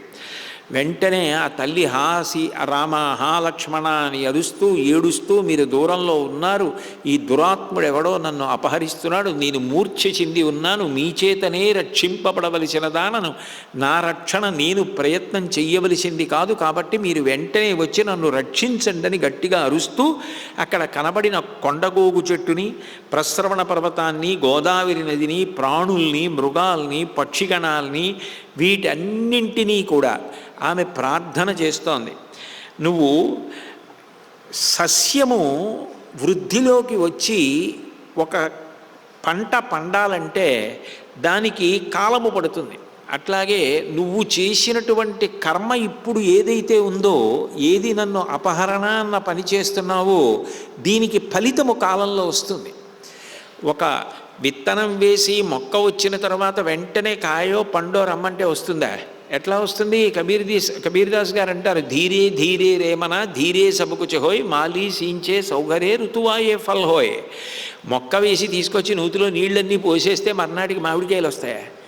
మెల్లమెల్లగా ఏదో చెంబుతోటి ఆ తర్వాత బిందితోటి నీళ్లు పోస్తే మొక్క పెద్దదై చెట్టై ఒక 5-6 ఋతువులు దాటిపోయిన తర్వాత ఎప్పుడో పిందెలు వేసి కాయలు వేసి మనకి ఫలాలు ఇవ్వడం ప్రారంభం చేస్తుంది. ఓర్పు ఉండాలి, దేనికైనా వేచి ఉండాలి. అంతేకాని వెంటనే కార్యమునకు ఫలితము రాదు. నువ్వు ఇప్పుడు నన్ను అపహరించావు కాబట్టి నీ తల 1000 వ్రక్కలవదు. నీకు తపస్సుంది కాబట్టి నువ్వు చేసినటువంటి కర్మ ఫలించేటటువంటి రోజు కాలంలోనే వస్తుంది. మామిడి చెట్టు కాయ కాలంలో వచ్చినట్టు నువ్వు చేసిన కర్మక ఫలితం కాలంలో వస్తుంది. ఇది సనాతన ధర్మమునకు ప్రాణప్రదమైన సిద్ధాంతం. మనం ఏ కర్మ చేశామో ఆ కర్మకే ఫలితాన్ని మనం అనుభవించవలసి ఉంటుంది. కాబట్టి త్వం కర్మ కృతవాన్ ఏతత్ కాలోపహత చేతన జీవితాంతకరం ఘోరం రామాత్ వ్యసనమాప్నుహి. నువ్వు కాలము చేత కొట్టబడ్డావు, అందుకని విపరీత బుద్ధిని ఎందు ఏర్పడింది. ఇప్పుడు ఈ విపరీత బుద్ధితో కూడుకున్నవాడవై చెయ్యకూడని పని చేశావు. ఈ చేసిన పనికి ఫలితం మూలఘాతి, నువ్వు ఉండవు.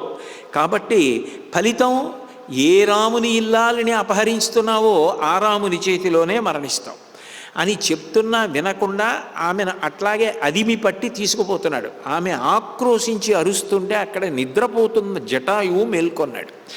రామాయణంలో వివిధ వ్యక్తులు మాట్లాడుతూ ఉంటారు, కానీ అన్నీ ఒక్కలా ఉన్నట్టుగా ఉంటాయి చూస్తే. కానీ మీరు జాగ్రత్తగా పరిశీలనం చేస్తే ఏ వ్యక్తి ఏం మాట్లాడుతున్నాడు అన్నది చూస్తే ఆ వ్యక్తి యొక్క సౌశీల్యము కానీ ఆ వ్యక్తి స్వభావము కానీ అందులో ప్రకటనమవుతుంది. జటాయువు 60,000 సంవత్సరముల వయస్సు దశరథ మహారాజు గారితో సమానంగా ఉన్నవాడు. అందుకని ఆయన స్నేహితుడు. ఆయన నిజానికి ఇప్పుడు యుద్ధం చేయవలసిన అవసరం ఏమిటి అంటే ఆయన పెద్దవాడు అయిపోయాడు. ఇప్పుడు ఆయనకి కావలసింది ఏంటంటే ఎంత స్నేహభావనో చూడండి. పక్కన దశరథుడు ఉంటే కాదు గొప్ప, దశరథుడు లేనప్పుడు అయ్యో నాకు ఒకప్పుడు స్నేహితుడు పెద్దవాడు వెళ్ళిపోయాడు, ఇద్దరం కలిసి ఉండేవాళ్ళం.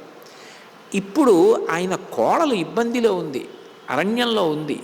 తనంత తాను ముందుకొచ్చి నేను ఇక్కడ ఉంటాను, మీ ఇద్దరూ బయటికి వెడితే నేను కాపాడతానన్నాడు. ఇప్పుడు నిజానికి తీసుకెడుతున్నవాడు రావణాసురుడు. తాను అంత బలవంతుడు కాదు, అంత వయసున్నవాడు కాడు, వృద్ధుడు. ఆయన మాట్లాడితే ఎట్లా ఉండాలి? ఆ వయస్సుకి తగినట్టుగా ఉండాలి, ఆ స్థాయికి తగినట్టుగా ఉండాలి. ఎంత మర్యాదతో కూడుకున్న మాట అయి ఉండాలి. ఓ ఇట్లా మాట్లాడాలన్నమాట, ఇంత గౌరవంగా ఉండాలన్నమాట. ఒక స్నేహితుడి కోడలు కనపడితే ఆ స్నేహితుడి యందు అంత సౌహార్ద్ర భావనతో ఆ కోడల విషయంలో ప్రవర్తించాలి. అది వయసుకు తగినటువంటి పని, వయసుకు తగిన మాట. ఎంత బాగా మాట్లాడతాడో జటాయువు. ఆయన అంటాడు, నేను ఎప్పటి నుంచో సనాతన ధర్మమును పాటిస్తున్నవాణ్ణి, సత్యధర్మములు తెలిసిన్నటువంటి వాణ్ణి. రాముడు సకల లోకములకు రాజు.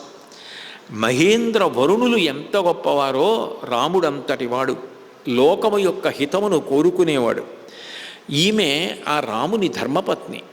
అటువంటి దానిని అపహరించడం, అందులోనూ ఒక రాజు అయ్యుండి అపహరించడం పరమ అధార్మికం.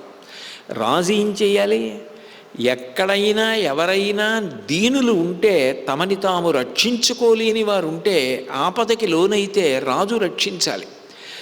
రాజే భక్షిస్తే, ఆ రాజే దీనత్వాన్ని కల్పిస్తే, దైన్యమును ఏర్పాటు చేస్తే అది ఎంత అపరాధం? నువ్వు రాజువి కదా, నువ్వు ఇట్లా చెయ్యొచ్చా? నువ్వు అపహరించచ్చా సీతమ్మని? పైగా ఆమె మహాపతివ్రత, రాముడి ఇల్లాలు. రాజా ధర్మస్య కామస్య ద్రవ్యాణం చోత్తమో నిధి ధర్మ శుభం వా పాపం వా రాజమూలం ప్రవర్తతే. ప్రజలందరి కళ్ళు ఎవరి మీద ఉంటాయో తెలుసా? రాజు మీద ఉంటాయి. అందరూ అందరి గురించి తెలుసుకునే ప్రయత్నం ప్రతిరోజు చెయ్యరు, కానీ అందరూ తప్పకుండా పరిశీలించేది, అందరూ తెలుసుకునే ప్రయత్నం చేసేది, అందరూ ఒకరితో ఒకరు చెప్పుకుని మాట్లాడేది రాజు యొక్క నడవడి గురించి. రాజుని ప్రజలందరూ పరిశీలిస్తారు. కాబట్టి ధర్మమైన, కామమైన, ద్రవ్యమైన ఈ మూడు రాజుని ఆశ్రయించి ఉంటాయి. రాజు పరమధార్మికుడైతే ప్రజలు అదే మాట్లాడుకుంటారు, కాబట్టి ప్రజలందరూ కూడా ధార్మికులవుతారు. రాజు కామమునందు విశృంఖలత్వాన్ని పొందితే యథా రాజా తథా ప్రజ, రాజే అట్లా ఉన్నాడు, మనం ఇంటికి ఎట్లా ఉండకూడదని ప్రజలు కూడా భ్రష్టులైపోతారు. ద్రవ్యము, ఐశ్వర్యమునకంతటికీ కూడా నిధి రాజు. రాజు తలుచుకుంటే ఏదైనా చేయగలడు. ప్రజల్లో ఉత్సాహాన్ని నింపగలడు, ప్రజలలో కష్టపడే తత్వాన్ని పెంచగలడు, అందరినీ ధనికుల్ని చేయగలడు. నిజంగా ఫోర్డ్ అని ఆయన ఒక గొప్ప మాట అంటాడు, పేదవాడిగా పుట్టడం తప్పు కాదు, పేదవాడిగా చనిపోవడం మాత్రం తప్పే అంటాడు. ఎందుకనంటే నువ్వు పేదవాడిగా పుట్టావేమో, కానీ కష్టపడి జీవితంలో ఒక సమున్నత స్థాయిని చెందాలి. నువ్వు ఒక వయసుకు వచ్చేటప్పటికీ ఒకరి దగ్గర చెయ్యి జాపవలసిన అవసరం లేకుండా నువ్వు పెట్టగలగాలి, నువ్వు గౌరవంతో బ్రతకగలగాలి. ఆ స్థాయికి నువ్వు వెళ్ళాలి, కష్టపడాలి. అంతేకాని పేదవాడిగా పుట్టి పేదవాడిగా చచ్చిపోవడం మాత్రం మంచి పద్ధతి కాదు అంటాడు.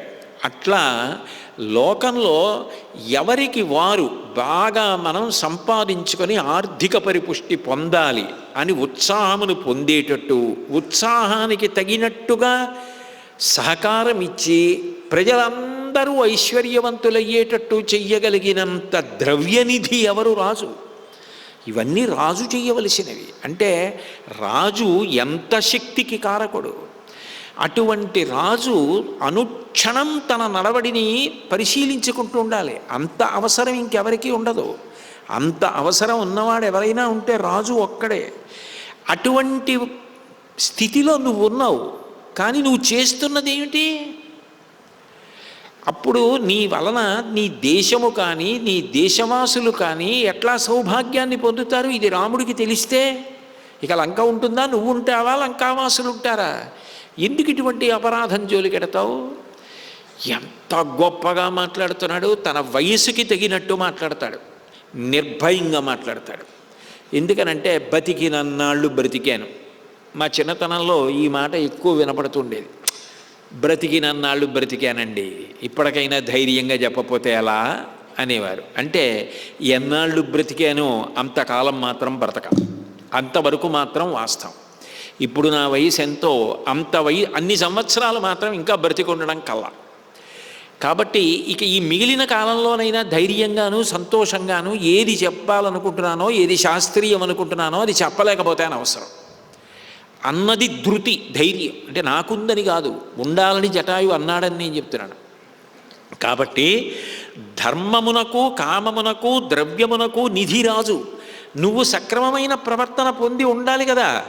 అంతేకాదు, నువ్వు ఇంకొకటి గమనించు, ధర్మము విషయంలో కానీ అర్థము విషయంలో కానీ కామము విషయంలో కానీ ఏదైనా అనుమానం వస్తే ఎట్లా ప్రవర్తించాలని శాస్త్ర పరిశీలనం చేసి కూడా దొరకకపోతే శిష్టులైన వారు, అంటే శాస్త్రం ఎరిగిన వారు ఏం చెప్తారంటే, అంతవరకు ఎందుకయా, అంత చర్చ ఎందుకు, రాజు యొక్క నడవడి పరిశీలించు, రాజు ఎట్లా ప్రవర్తించాడు అది ధర్మం అంటారు.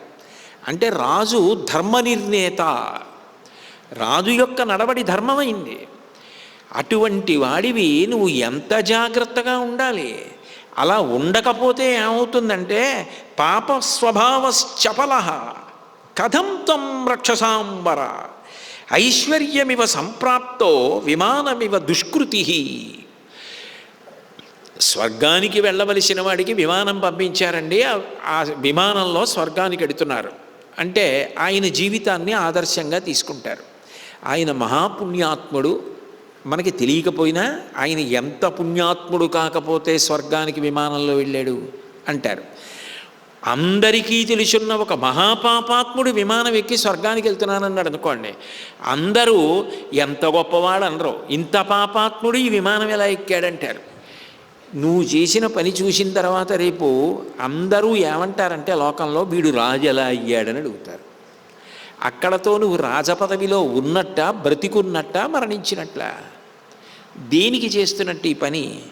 ఇంత అపకీర్తితో కూడుకున్న పని చెయ్యకూడదు కదా. పైగా నువ్వేమనుకుంటున్నావు, ఈమెని భోగించి సంతోషాన్ని పొందచ్చని నువ్వు అనుకుంటున్నావు. ఆమె నీ యందు అనురక్త కాదు, నీ యందు అనురక్తలైన స్త్రీలు ఎందరో ఉన్నారు లంకాపట్టణంలో. సర్పమాశీ విషం బద్ధ్వా వస్త్రాంతే నవబుధ్యసే గ్రీవాయాం ప్రతిసక్తంచ కాలపాశం నపశ్యసి. యమధర్మరాజు గారి యొక్క పాశం వచ్చి కంఠంలో పడిపోతే తెలుసుకోకుండా ఇదేదో కాస్త దురద తగ్గుతోంది బాగుందనుకున్నవాడు ఎంత అమాయకుడో, కోరల నిండా విషం నిండిపోయి ఉన్నటువంటి పావుని తెలియక చీకట్లోనో ఎప్పుడో ఏదో మూట కట్టుకుని ఉత్తరీయంలో వేసుకున్నవాడు ఎంత ప్రమాదంలో ఉన్నాడో, సీతాపహరణం చేస్తున్న కారణం చేత నువ్వు అంత ప్రమాదంలో ఉన్నావు. ఎన్ని చెప్తే వింటాడా? చెప్తే వినడం చాలా గొప్ప లక్షణం. లోకంలో అందరికీ అన్నీ తెలియాలని ఎక్కడా నియమం ఉండదు. తెలియనితనం ఉంటుంది, తప్పు చేయడము ఉంటుంది. కానీ మంచి వ్యక్తి అని ఎప్పుడు అంటారంటే, ఒకటి వినే లక్షణం ఉండాలి, అవతల వాళ్ళు చెప్తే మనం వినాలి. 2 తనది తప్పైతే ఒక్క మాట, అయా క్షమించండి ఏదో పొరపాటు జరిగింది అనగలగాలి. 3 అవతల వారిది వాక్కు సారవంతం అన్నప్పుడు తన తప్పు తాను దిద్దుకోవాలి. ఇది లేనివాడు ఎప్పటికీ నేను చేస్తున్నదే సత్యం, నేను చేస్తున్నదే ఉత్తమం అనుకున్నవాడు ఎప్పటికీ వృద్ధిలోకి రాలేడు. తాను కూర్చున్న కొమ్మ తాను నరుక్కుంటున్నవాడు. ఎవరి మాట వినని వాడికి అభ్యున్నతి రమ్మంటే ఎటువైపు నుంచి వస్తుంది? కాబట్టి ఆ రావణాసురుడు మాట వినలేదని జటాయువు రావణుడితో యుద్ధం మొదలుపెట్టాడు. కానీ అంత పెద్ద వయసులో ప్రాణం పోతే పోయింది, కానీ స్నేహితుడి కోడలు ఈమె మానమర్యాదలు మంట కలిసిపోతుంటే, సీతాపహరణం జరుగుతుంటే నేను ప్రాణంతో ఉండి ఏం చేసినట్టు? ప్రాణం పోయినా పర్వాలేదు, ఇంకా ఇంత పెద్దవాడిని అయ్యేపోయానన్నాడు. నిజంగా ఏమి ఆదర్శవంతమైన జీవితం అండి జటాయువుది. కాబట్టి రావణుడి యొక్క ధనుర్భంగం చేశాడు జటాయువు. గాడిదలను చంపేశాడు, రావణ కవచం పడగొట్టేశాడు, రథం విరగొట్టేశాడు, సారథి శిరస్సును ముట్టితో ఖండించేశాడు. నేల మీద పడిపోయిన రావణాసురుడు సీతమ్మని ఒడిలో పెట్టుకొని పడిపోయి మళ్ళీ ఎగిరి సీతమ్మని తీసుకుని రథం లేకుండానే వెళ్ళిపోతున్నాడు. వెనక నుంచి వచ్చి వీపు మీద వాలి జటాయువు జుత్తు పీకి ఆ రావణాసురుడి వీపు చీల్చేశాడు. సీతను విడిచిపెట్టేసి ఈ రావణాసురుడు ఖడ్గాన్ని తీసుకొని ఆ కత్తితో జటాయువు యొక్క పాదములు నరికేసి, దాని రెక్కలు నరికేసి, దాని ప్రక్క భాగములు నరికేశాడు. ఇక అల్పమైన ఆయుర్దాయం కొద్దిగా మిగిలిపోయి ఆ జటాయువు కుప్పకూలిపోయి పడిపోయింది. సీతమ్మ పరుగున వెళ్ళి ఆలింగనం చేసుకుని, ఇంత వయసున్నవాడివి, మా మామగారితో సమానమైన వాడివి, ఇన్ని సారవంతమైన వాక్కులు చెప్పిన వాడివి, నా కోసమని ఇంత కష్టపడి ఇంత దారుణంగా ఈ వయస్సులో ఇలా మరణిస్తున్నావా అని కౌగిలించుకుని ఏడ్చింది. అంటే మన కోసమని అంత త్యాగం చెయ్యగలిగినటువంటి వ్యక్తుల విషయంలో మనసు ఎంత పరిపుష్టంగా ఉండాలో, ఎంత సంస్కారవంతంగా ఉండాలో సీతమ్మ నేర్పుతుంది. ఈలోగా రావణాసురుడికి ఈ కష్టాలతోటి సుఖాలతోటి సంబంధమే ఉండదు. తన కోరిక తీరడం ఒక్కటే రాక్షసత్వం అన్న మాటకు అర్థము అదే. ఎవరు ఏమైపోయినా పర్వాలేదు, నా కోరిక తీరితే చాలు, అదే రాక్షసత్వం. అది పెరగకుండా పిల్లలని సంస్కారవంతుల్ని చేయడం అవసరం. రామాయణ కథ ఎన్ని యుగాలు దాటిపోయినా ఎందుకు చెప్తారంటే, ఇట్లా నువ్వు ప్రవర్తించకు, 10 మంది కోసం అవసరమైతే నేను కష్టపడతానని జటాయువుల బతుకు తప్ప 10 మంది ఏ కష్టపడిపోయినా పర్వాలేదు, ఎంతమంది చనిపోయినా పర్వాలేదు, కుటుంబమే పాడైపోయినా పర్వాలేదు, నేను సుఖపడితే చాలనన్న మూర్ఖత్వాన్ని మాత్రం పొందకు, రావణుళ్ళు అయిపోతావు అని చెప్పడానికి ఇప్పటికీ రామాయణాన్ని ప్రబోధం చేస్తారు. ఆ సీతమ్మ అంత ఏడిస్తే సీతమ్మని పట్టుకోవడానికి వస్తున్నాడు. సచ్చిన్న పక్ష సహస రక్షసారౌద్రకర్మణ నిపపాత హతో గృధ్ర ధరణ్యాం అల్పజీవిత. అల్పజీవితం. ఇక చిట్ట చివరి ఊపిరిలో కొట్టుమిట్టాడుతున్న జటాయుని పట్టుకుని ఏడుస్తున్న సీతమ్మని పట్టుకోవడానికి రావణాసురుడు పెద్ద అంగలు వేస్తూ వస్తుంటే ఆమె వెళ్ళి ఒక పెద్ద చెట్టుని గట్టిగా కౌగలించుకొని పట్టుకుంటే, ఎంత చెప్పినా నీకు ఇంకా రాముడు ఇంకా తప్పించుకుందామనే చూస్తున్నామని ఎడమ చేత్తో ఆమె జుత్తు పట్టుకుని లాగి, ఆమెని కుడి చేత్తో పట్టుకుని ఎత్తి ఆమెని తన శరీరం మీద వేసుకుని అపహరించి తీసుకుపోతున్నాడు. బ్రహ్మగారు తపస్సమాధిలో ఉన్నాడు, సృష్టికర్త. దృష్ట్వా సీతాం పరాం మృష్టాం దీనాం దివ్యేన చక్షుష కృతం కార్యమితి శ్రీమాన్ వ్యాజహార పితామహ. ఆ శోభ కలిగినటువంటి బ్రహ్మగారు తన దివ్య చక్షు చేత చూశాడు. అంటే ఆయన కూడా అంతర్ముఖత్వంలో ఉన్నవాడు ఒక్కసారి కదిలిపోయాడు, ఏదో జరగరా అనేది జరిగిందని. వెంటనే ఆయన అన్నాడు, అంతటి మహాపతివ్రత అయినటువంటి సీతమ్మని కామదృష్టితో ముట్టుకున్న కారణం చేత మేమందరం తలచిన కార్యం జరిగిందిరా అన్నాడు. అంటే ఇన్నాళ్ల నుంచి నరుడు చంపుతాడు, నువ్వు వరం అడగలేదు, కానీ నరుడైతే చంపేస్తాడా? ఎంత తపశ్శక్తి, ఎన్ని అస్త్రాలు, ఎంత పరాక్రమము, ఎంత శౌర్యం! ఎవరు చంపగలరు రావణాసురుణ్ణి? అంటే నిజానికి రావణాసురుణ్ణి చంపాలి అంటే యువతలవాడంత ధర్మమూర్తి అయి ఉండాలి. తన తపస్సు తనని రక్షించలేనంత మహాపాపాన్ని ఒడిగొట్టుకోవాలి.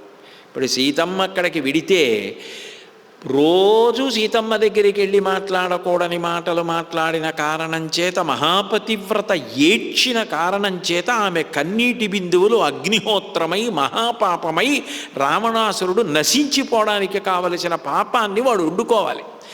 ఇప్పుడు జరిగిందిరా తలచిన కార్యం అని బ్రహ్మగారు ఉలిక్కిపడ్డాడు. అక్కడ ఋషులు చూశారు.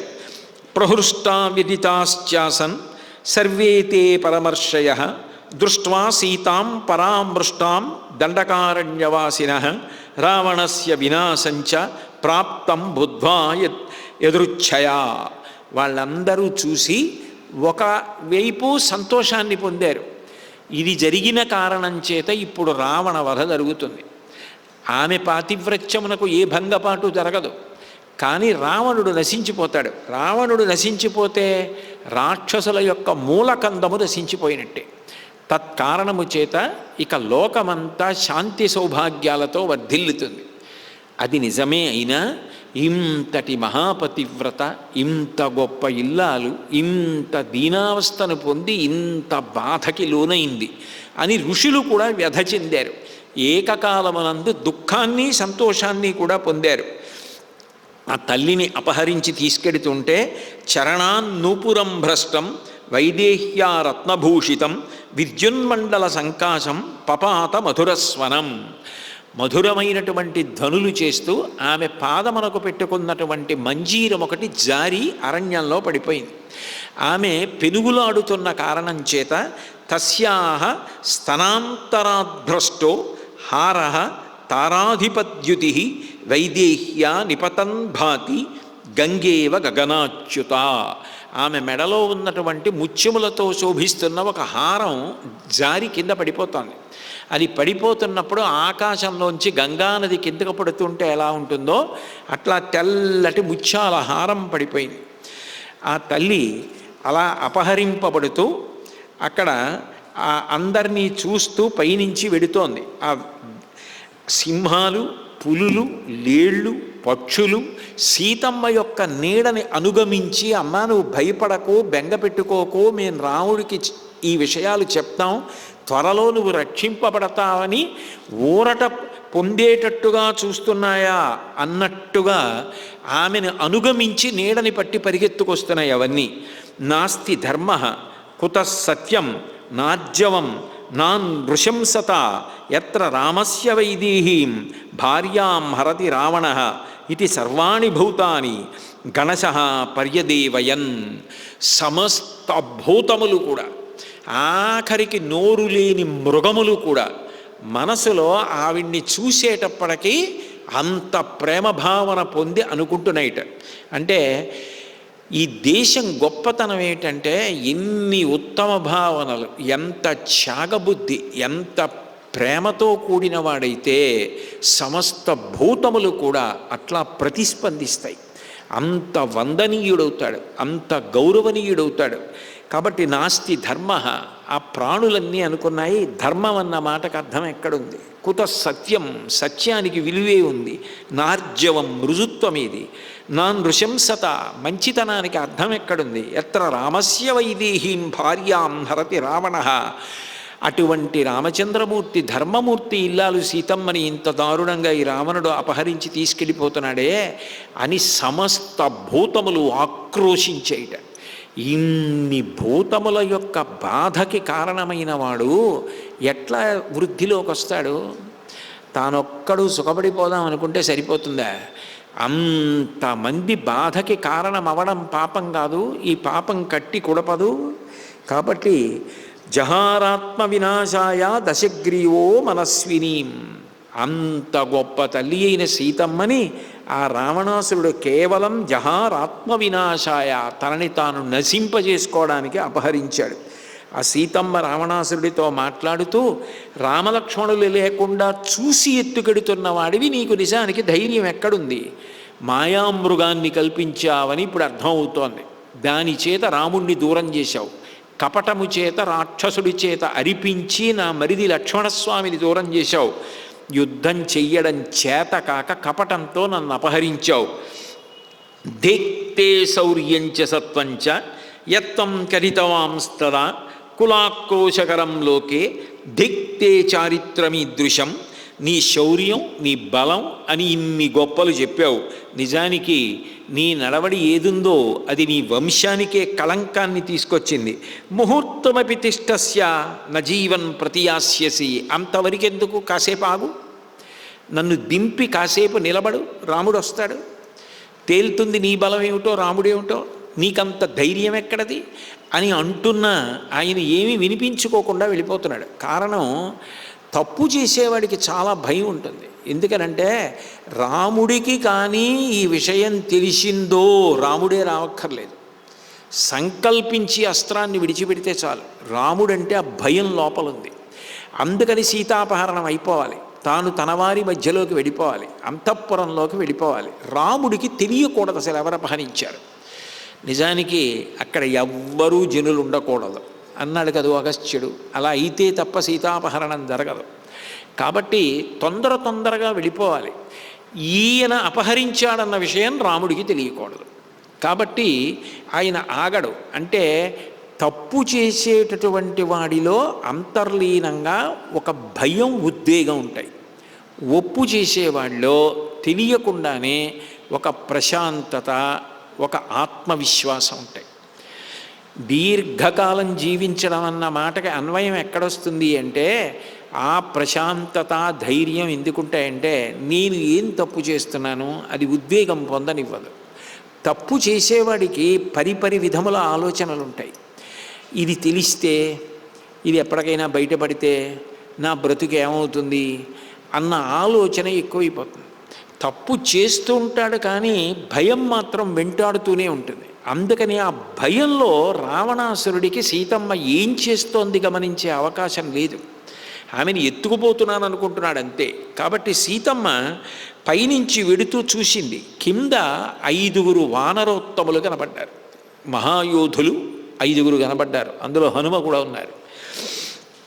పింగాక్షాస్తాం విశాలాక్షీం నేత్రైః అనిమిషైరివ విక్రోశంతీం తథా సీతాం దదృశు వానరర్షభాః. ఆ 5 చూసి ఆవిడ ఏం చేసిందంటే తన మీద పట్టు ఉత్తరీయం ఒకటి వేసుకుని ఉంది. ఆ ఉత్తరీయాన్ని తీసి అందులో నగలు మూట కట్టి వాళ్ళ మధ్యలోకి వదిలేసింది. వాళ్ళ మధ్యలోకి వదిలేస్తే అది రావణాసురుడు గమనించలేదు. ఆయన సీతమ్మని అపహరించి అంతఃపురానికి తీసుకెళ్ళి ఆమెని ఆ అంతఃపురంలో ఉంచాడు. ఆ తల్లి శోకము చేత మూర్ఛపోయింది. వెంటనే ఆ పరివారాన్ని పిలిచాడు. ముక్తామణి సువర్ణాని వస్త్రాణ్యాభరణాని చ యద్యదిచ్చేత్ తదేవాస్య దేయం మచ్చందతో యథా. మీరు ఈమెకి మెలకువ వచ్చిన తరువాత ఈమె బంగారం అడిగితే బంగారం ఇవ్వండి, మణులు అడిగితే మణులు, ముత్యాలు అడిగితే ముత్యాలు, వస్త్రాలు, ఆభరణాలు, ఆమె ఏది అడిగితే అది ఇచ్చేసేయండి. ఎట్లా ఇస్తారంటే నేనే అడిగితే ఎట్లా ఇస్తారో అట్లా ఇవ్వండి. ఎంతసేపు తన ఆలోచన ఏమిటంటే ఆమె లోభమునకు వశపడిపోతుంది. ఎక్కడో ఇంత ఐశ్వర్యం ఉందని 4 నగలిస్తే, కసిని ముత్యాలిస్తే ఆవిడ సంతోషపడిపోతుంది అనుకుంటున్నాడు. కానీ అంత అల్పమైన మనసు కాదు ఆవిడ, మహాపతివ్రత అని తెలుసుకోలేకపోతున్నాడు. యాచ వక్ష్యంతి వైదేహీం వచనం కించిదప్రియం అజ్ఞానద్యది వాజ్ఞానాత్ నతస్యా జీవితం ప్రియం. ఎవరైనా సరే అజ్ఞానం చేత కావచ్చు, జ్ఞానము చేత కావచ్చు, వచనం కించిదప్రియం, ఆమెకి అప్రియమైన మాట కొంచెమైనా సరే మాట్లాడారని తెలిసిందో వాళ్ళకి జీవితం మీద ఆశపోయిన వాళ్ళు మాట్లాడారని నేను నిర్ణయించుకుంటాను అన్నాడు. అంటే ఆమెతో ఎవ్వరూ కూడా అప్రియంగా మాట్లాడడానికి వీల్లేదు అని 8 రాక్షసుల్ని పిలిచాడు. జనస్థానంలో పూర్వం కరదూషణలు 14,000 మంది సుశిక్షితులై శౌర్యవంతులైన రాక్షసులు ఉండేవారు. రాముడు వాళ్ళందరినీ చంపేశాడు. కాబట్టి జనస్థానం ఖాళీ అయిపోయింది. కాబట్టి మీ 8 అక్కడికి వెళ్ళండి, నిరంతరం రాముడి యొక్క కదలికల్ని పరిశీలిస్తూ ఉండండి, ఎప్పటికప్పుడు నాకు వచ్చి నివేదిస్తూ ఉండండి. ఎందుకని అంటే నిజానికి రాముడంటే అంత భయం మనసులో, కాబట్టి నాకు నివేదిస్తూ ఉండండి అని చెప్పి ఆ రావణుడు ఇంత శోకంతో ఉన్న సీతమ్మని బలవంతంగా తీసుకుని తన అంతఃపురాన్నంతటినీ చూపించాడు. ఎందుకని అబ్బా ఈయన ఇంత ఐశ్వర్యవంతుడా అనుకుంటుందని. అట్లా అనుకుని వశపడిపోతుందని. అంటే తనది ఎంత అల్పబుద్ధో అందరిది అట్లాంటి అల్పబుద్ధే అనుకోవడం రావణాసురుడి యందు ఉన్నటువంటి దోషం. ఆమె లేళ్ల గుంపులోంచి విడిపోయినటువంటి ఒక లేడిని చుట్టూ కుక్కలు నాలుకలు చాపి కొరకడానికి సిద్ధంగా ఉంటే ఎంత భయపడిపోతూ ఉంటుందో అంత భయపడిపోయి దుఃఖంతో తపించిపోతున్న సీతమ్మని బలవంతంగా పట్టుకుని తిప్పుతూ మేడలు, ప్రాసాదాలు, పక్షులు, బంగారము చేత చెక్కబడిన స్తంభములు, దంతము చేత నగిషీ చేయబడినవి, రత్నము, వజ్రములు, వైఢూర్యములు తాపడం చేయబడినటువంటివి, దిగుడుబావులు, చెరువులు, అట్లాగే ఇతరమైనటువంటి అందమైన ఉద్యానవనాలు అన్నీ సీతమ్మకి చూపించి ముసలి వాళ్ళని బాలుర్ని తీసేస్తే 32 కోట్ల మంది సుశిక్షితులైన యోధులు రాక్షసులు నా వశవర్తులు. నేనేదైనా చిన్న పనుందని పిలిస్తే వెంటనే 1000 మంది పరిగెత్తుకుని వస్తారు. వాళ్ళు వచ్చి నన్ను అనుగమిస్తారు. కాబట్టి నువ్వు స్త్రీలకి ప్రభువు అవుదువుగానివి, నేను ఈ రాక్షసులందరినీ పరిపాలిస్తూ ఉంటాను. ఈ లంకాపట్టణానికి ఎవ్వరూ రాలేరు. దేవ, యక్ష, గంధర్వ, పక్షులలో నాతో సమానుడైన వాడు ఎవ్వడూ లేడు. తన గొప్ప తాను చెప్పుకుంటున్నాడు. సీతమ్మ సీతాపహరణం జరిగే సందర్భంలోనే ఆవిడ కొన్ని మాటలు చెప్పింది. అది చెప్తున్నప్పుడు అంది, సూదితో ఎవడైనా కంటిని శుభ్రం చేసుకుందామని ప్రయత్నిస్తే వాడు ఎంత అమాయకుడో, నన్ను అపహరించి సంతోషం పొందదామనుకున్న నువ్వు అంత అమాయకుడివి. కత్తి పదునుగా ఉందా లేదా చూద్దామని నాలిక పెట్టి కత్తిని నాకి చూసినవాడు ఎంత అమాయకుడో, ఎంత తెలివి తక్కువవాడో, నువ్వు కూడా అంత తెలివి తక్కువవాడివి. నన్ను అపహరించి నువ్వు బ్రతుకుదామని అనుకుంటున్నావా? ఎందుకనంటే నా మనసు ఎప్పుడూ కూడా రాముని ఎందే అన్వయమై ఉంటుంది. మందరం పర్వతశ్రేష్టం పాణినా హర్తుమిచ్చసి కాలకూటం విషం పీత్వా స్వస్తిమాన్ గంతుమిచ్చసి. ఎవరైనా మందర పర్వతాన్ని పట్టుకుందాం అనుకుంటే సాధ్యం అవుతుందా? సూర్యచంద్రుడిద్దరిని ముట్టుకుందామంటే సాధ్యం అవుతుందా? కాలకూట విషం తాగి బ్రతుకుదాం అనుకుంటే అది సాధ్యం అవుతుందా? అక్షిసూచ్యా ప్రమృజసి జిహ్వయా లేక్షిచక్షురం రాఘవస్య ప్రియాం భార్యాం యో దిగంతుం తమిచ్చసి. కత్తిని నాకి పదును చూద్దామనుకున్నవాడు, సూదితో కంటిని శుభ్రం చేసుకుందాం అనుకున్నవాడు ఎంత అజ్ఞానో, నువ్వు కూడా అంతే అజ్ఞానివి. అవజస్య శిలాం కంటే సముద్రం తత్తుమిచ్చసి సూర్యచంద్రమసౌ చౌభౌ పాణిభ్యాం హర్తుమిచ్చసి. కంఠానికి పెద్ద శిలని కట్టుకుని సముద్రంలో దూకి ఈదుదాం అనుకున్నవాడు చివరికి సముద్రాన్ని దాటుతాడా? రాముని యందు మనసున్న నన్ను అపహరించి నువ్వు సుఖాన్ని పొందుదాం అనుకుంటే అది కూడా అటువంటిదే. అంతేకాదు అని ఆవిడ అంటుంది, సర్వలక్షణ సంపన్నం యగ్రోధ పరిమండలం సత్యసంధం మహాభాగం అహం రామమనువ్రత. రాముడంటే సర్వలక్షణ సంపన్నుడు. పెద్ద మర్రి చెట్టు ఏ విధంగా అందరికీ నీడనిస్తుందో అటువంటి వాడు రాముడు. అటువంటి మహావటవృక్షం లాంటి వాడు. మహాబాహుం మహోరస్కం సింహ విక్రాంతగామినం నృసింహం సింహసంకాసం అహం రామమనువ్రత. శ్రేష్టమైనటువంటి వాడు. సింహానికి ఎంత విశాలమైన వక్షస్థలం ఉంటుందో అటువంటి వక్షస్థలము కలిగినటువంటి వాడు. సింహంలా నడిచి వెళ్ళగలిగినటువంటి వాడు. అటువంటి రాముణ్ణి నేను ఆశ్రయించి ఉండగా నువ్వు నన్ను అపహరించి సంతోషపడదాం అనుకుంటున్నావా? కాబట్టి నీకు అది సాధ్యమయ్యేటటువంటి విషయం కాదు అని ఆమె ఆయనతో చెప్తూ, యదంతరం కాంచన సీసలోహయో యదంతరం చందన వారిపంకయో యదంతరం హస్తి బిడాలయోర్వని తదంతరం దాశరథేస్తథైవచ. బంగారానికి సీసానికి ఎంత తేడా ఉంటుందో, గంధానికి బురదకి ఎంత తేడా ఉంటుందో, ఏనుగుకి పిల్లికి ఎంత తేడా ఉంటుందో, నీకు రాముడికి అంత తేడా ఉంది. యదంతరం వాయస వైనతేయయో యదంతరం మద్గు మయూరయోరపి యదంతరం సారస గృధ్రయోర్వని తదంతరం దశరథేస్తథైవచ. కాకికి గరుత్మంతుడికి ఎంత తేడా ఉంటుందో, నీటి కాకికి నెమలికి ఎంత తేడా ఉంటుందో, యదంతరం సారస గృధ్రయోర్వని హంసకి గ్రద్దకి ఎంత తేడా ఉంటుందో ఇందులో ఉత్తమమైన ఉపమానాలు ఏమున్నాయో అవన్నీ రాముడు, నీచమైనవి ఏమున్నాయో అవి నువ్వు. నీకు రాముడికి పోలిక. నువ్వు నన్ను నీ అంతఃపురం చూసి నీ భోగభాగ్యాలు చూసి వశపడమంటే వశపడిపోయేటట్ట తేలికగా నీకు కనపడుతున్నానా? మామగ్ర మహిషీభవ, నా భార్యలలో నువ్వు పెద్దదానివి అవుదువుగానివి, అధికారం చలాయిద్దువుగానివి అంటే నేను వశపడిపోయేదానిలా కనపడుతున్నానా అని సీతమ్మ నిర్భయంగా మాట్లాడుతూ ఉన్న సమయంలో రావణాసురుడు అంటాడు, రాజ్యభ్రష్టేన దీనేన తపసేన గతాయుష కింకరిష్యసి రామేణ మానుషేణ అల్పతేజస. ఆ రాముడు ఇంకా నీకు కనపడతాడని నువ్వు అనుకుంటున్నావా?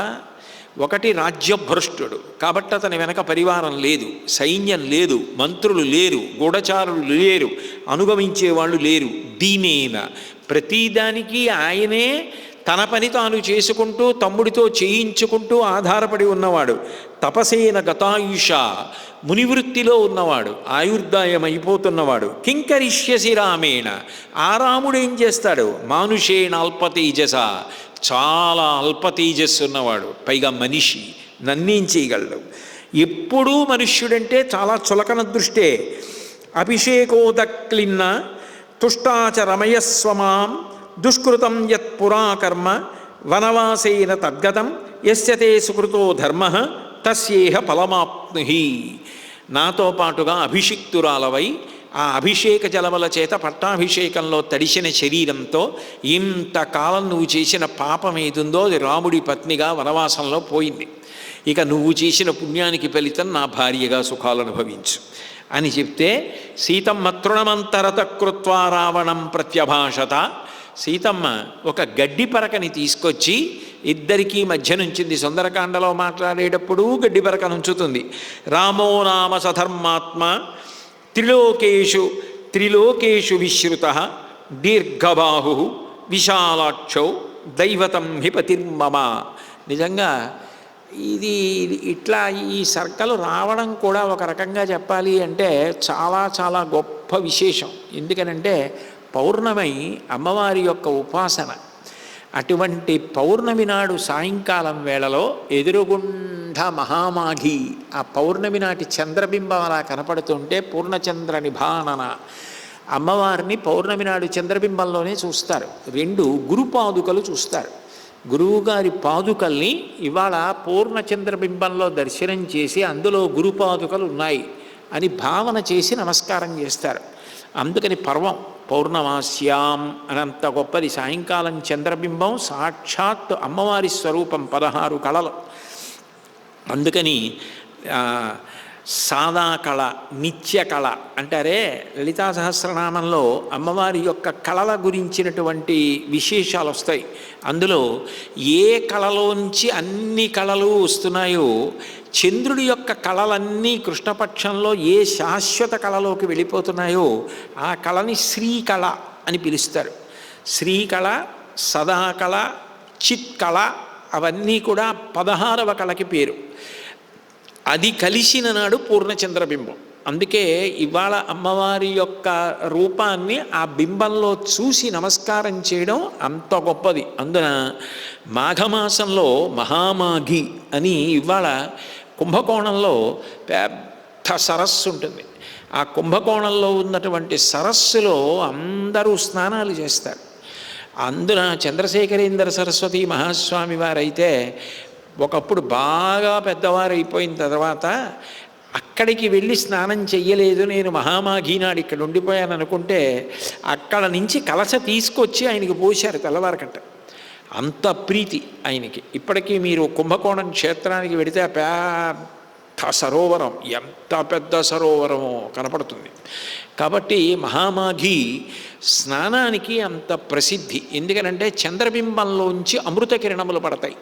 శ్రావణ మాసం వరకు ఏంటంటే పురిటి మాసం అంటారు. నదికి, పండుకు కానీ కాయకు కానీ కూరకు కానీ దేనికైనా పురిటి దోషములని ఆ కాలమనందు కొన్ని తినరు. అలాగే శ్రావణ మాసంలో ఏమిటంటే నదికి వరదలు వస్తాయి. వరదలు వచ్చినప్పుడు నదీ స్నానం చేయకండి అంటారు. అంటే క్షేమం కోసం కూడా చెప్తారు. కారణం ఏమిటంటే వరదలు వచ్చినప్పుడు రాత్రివేళ ఎక్కడో పైన వరద వచ్చేస్తుంది. వచ్చేసినప్పుడు అది ఒడ్లు దాటేసి పుట్టల మించి వచ్చేస్తుంది. వచ్చినప్పుడు పెద్ద పెద్ద పాములన్నీ కూడా నీళ్లలో వచ్చేస్తుంటే అప్పుడు అవి చాలా ఆగ్రహంతో ఉంటాయి ఆ వేగంలో కొట్టుకొస్తున్నప్పుడు. ఆ స్నానం చేసేటప్పుడు మనం నదిలో దిగి అభిముఖంగా నిలబడి స్నానం చేస్తుంటే పాములు కరిచే అవకాశం ఉంటుంది. పైగా మనకి తెలియక నిన్న సాయంకాలం నది ఇలా ఉందనుకుని దిగితే అకస్మాత్తుగా వరద వచ్చి ఈడ్చేసే అవకాశం ఉంటుంది. అందుకని శ్రావణ మాసంలో నదీ స్నానం జోలికి వెళ్ళకండి అని చెప్తారు పెద్దలు క్షేమం కోసం. కానీ ఈ మాఘమాసం వచ్చేటప్పటికీ చంద్రుడి యొక్క కళ ఆ అమృత కిరణుడై సుధాకిరణుడు. అందుకని ఆయనకి సౌందర్యలహరిలో శంకరాచార్యుల వారు ఒక అద్భుతమైనటువంటి పేరు పెట్టి పిలుస్తారు ఆయన్ని. హిమకరహ అంటారు. చాలా గొప్ప పేరు. నా దగ్గరికి కొంతమంది ఏమంటే ఏదైనా పేరు చెప్పండి అని వస్తే ఆ సహృదయం ఉన్న వాళ్ళ మనవలకి నేను కొంతమందికి హిమకర శర్మ అని పేరు కూడా పెట్టాను. అందుకని హిమకరుడు అంటుంటారు శంకరాచార్యుల వారు. హిమకరుడు అంటే అంత చల్లని కిరణములు ఉన్నవాడు. ఆ కిరణములే అందులోంచి అమృతం శివుడి మీద పడుతుంది. పడితే ఆయన 2 పాత్రలతో పట్టి మళ్ళీ తీసి పోసుకుంటూ ఉంటాడు అని. ధవళ విపుషం ఇందోర్మండలే సన్నివిష్టం భుజగవలయహారం భస్మదిగ్ధాంగమీశం మృగయ పరశుపాణిం చారు చంద్రార్ధమౌళిం హృదయ కమల మధ్యే సంతతం చింతయామి. అటువంటిది అటువంటి మహామాఘి మాఘమాసంలో పౌర్ణమి మహాపర్వం. అటువంటి మహాపర్వం నాడు సీతమ్మ తన పాతివ్రత్యాన్ని తానే ఆవిష్కరించడం, రామచంద్రమూర్తిని సీతమ్మ తన నోటి చేత అంత కీర్తిస్తున్నటువంటి సర్గలు నడుస్తూ ఉండడం, ఎదురుగుండా మహామాఘి నాటి పౌర్ణమి నాటి చంద్రబింబాన్ని అట్లా చూస్తూ ఈ సర్గలన్నీ చెప్తూ ఉండడం, ఈ వేదిక ఇలా వేసి ఇక్కడ కొద్దిగా ఖాళీ ఉంచారు, ఈ ఖాళీలోనే నాకు ప్రవచనం అయ్యే వరకు మొదలు పెట్టగానే అక్కడ కనపడి ప్రవచనానికి మంగళం చెప్పగానే పైకి వెళ్ళిపోతున్నాడు. ఆ 2 గంటల నిడివిలోనే నాకు కనపడుతూ ప్రయాణం చేస్తాడు. నేను మంగళం చెప్పేటప్పటికీ పైకి వచ్చేస్తాడు. ఇక నాకు కనపడ్డాడు, కిందకు వచ్చి చూడాలి నేను. అప్పటి వరకు నేను పూర్ణచంద్ర నిభానన అన్నప్పుడల్లా నాకు ఎదురుగుండా కనపడుతూ ఉంటాడు. రామచంద్రుడు కదూ, అందుకని చంద్రస్వరూపంగా ఆయన కూడా రామాయణాన్ని ఓ చేతకాని వాడు చెప్తుంటే ఇంత భక్తిగా వింటున్నారని మిమ్మల్ని అందరినీ కూడా చూసి ఆశీర్వదిస్తున్నాడు. సీతమ్మే ఇవాళ ఆ పూర్ణచంద్ర బింబామునందు ఉండి ఆ తల్లి అంత సంతోషాన్ని పొందుతోందో తన పాతివ్రత్యమునకు సంబంధించిన సర్గలు నడుస్తూ ఉంటే. కాబట్టి ఆవిడ అంటుంది, రామో నామ సధర్మాత్మ త్రిషు లోకేషు విశ్రుత దీర్ఘబాహు విశాలాక్షో దైవతం హి పతిర్మమ. ఒకటే విషయాన్ని మళ్ళీ చెప్పినట్టు కనపడుతుంది, కానీ సందర్భాన్ని సమన్వయం చేసుకోవాలి. రావణాసురుడి ఉద్దేశ్యం ఏమిటి?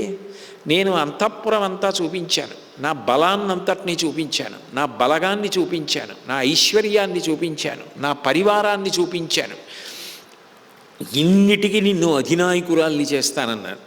కాబట్టి ఈమె మనసు కొంత మార్పు ఏమైనా చెంది ఉంటుందేమో అన్న ఆశతో ఉన్నాడు. ఆమె త్రికరణ శుద్ధిగా నిస్సంకోచంగా రాముడి గొప్పతనాన్ని తన పాతివ్రత్యాన్ని ఆవిష్కరిస్తూ రామో నామ సధర్మాత్మ, రాముడు పరమధర్మాత్ముడు. ఆయన అన్న దిక్కుమాలిన మాటల్ని ఖండించవలసిన అవసరం ఆవిడికి లేదు. అందుకే నీకు నాకు మధ్య మాటలు ఏమిటి? అసలు మహాపతివ్రతనైన నేను కాముకుడవైనటువంటి పరపురుషుడితో కన్నెత్తి చూసి మాట్లాడడం, ఏదో ఒకటి అడ్డు ఉండాలి. అడ్డు పెట్టడానికి ఇప్పుడు నాకు అవకాశం లేదు, అందుకని ఒక గడ్డి పరకని మధ్యలో అడ్డు పెట్టి మాట్లాడతాను అని గడ్డిపరక నుంచి రాముడు పరమధర్మాత్ముడు, త్రిషులోకేషు విశ్రుత, ఆయన 3 లోకముల యందు ప్రఖ్యాతి వహించినవాడు, దీర్ఘబాహు విశాలాక్షో, ఆయనవి దీర్ఘమైనటువంటి బాహువులు, పెద్ద పెద్ద కన్నులున్నవాడు, దైవతం హి పతిర్మమ, ఆయనే నాకు దైవము.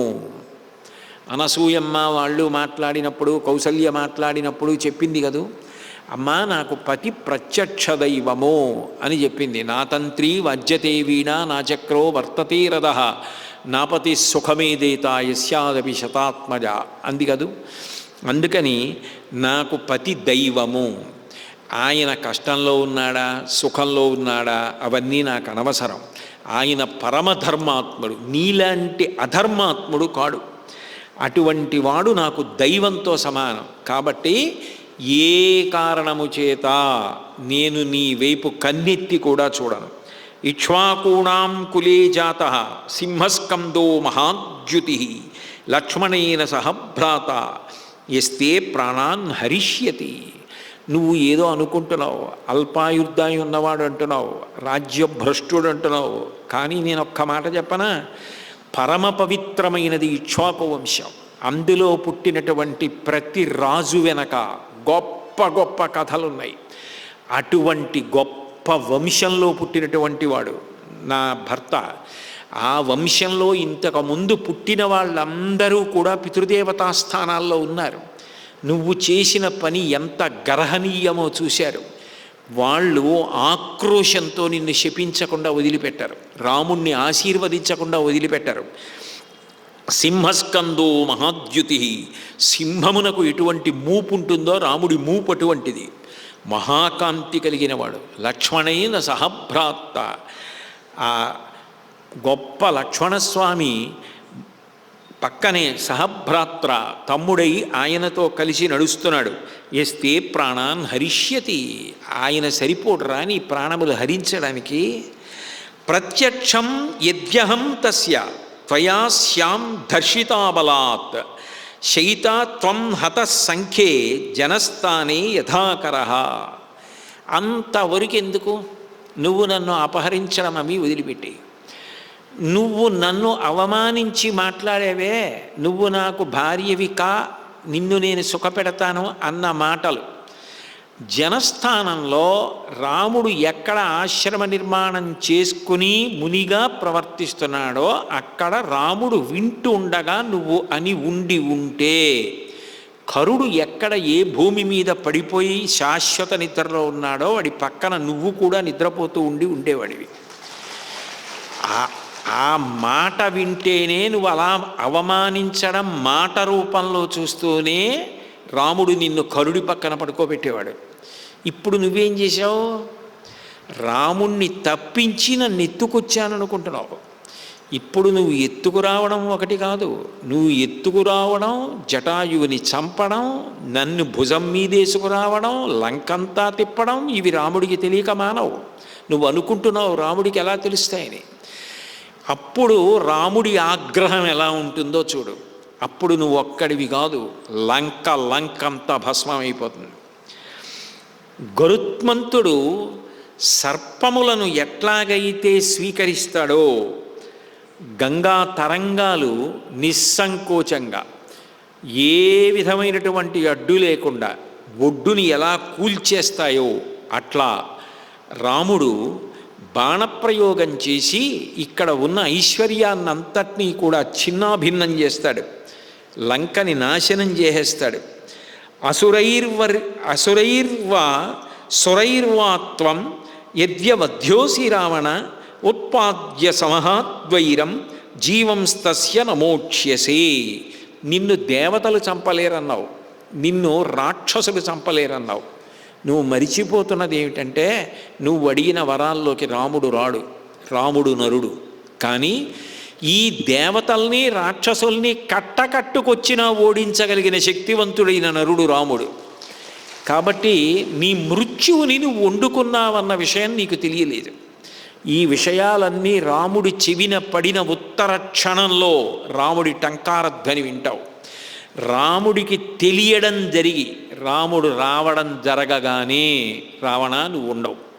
అంటే ఇంత ప్రలోభ పెట్టినా, ఇంత ఐశ్వర్యం చూపించినా, ఇన్ని భోగభాగ్యాలు చూపించినా చిలించిపోయేటంత అల్పమనస్కురాలను నేను కాను. నేను మహాపతివ్రతను. నువ్వు రాముడి చేత సంహరింపబడతావు, నేను మళ్ళీ రాముడి ఇల్లాలుగా పట్టాభిషేకం పొంది క్షేమంగా వెళ్ళిపోతాను అని చెప్తోంది. యశ్చంద్రం నభసో భూమౌ పాతయేన్నాశయేతవా సాగరం శోషయేద్వాపి న సీతాం మోచయేదిహ. రాముడు తలుచుకుంటే అక్కడికి వెళ్ళి చంద్రబింబాన్ని తీసుకురాడు. రాముడు తలుచుకుంటే సముద్రుడి దగ్గరికి వెళ్ళి సముద్రాన్నంతటినీ నీటిని తీయడు.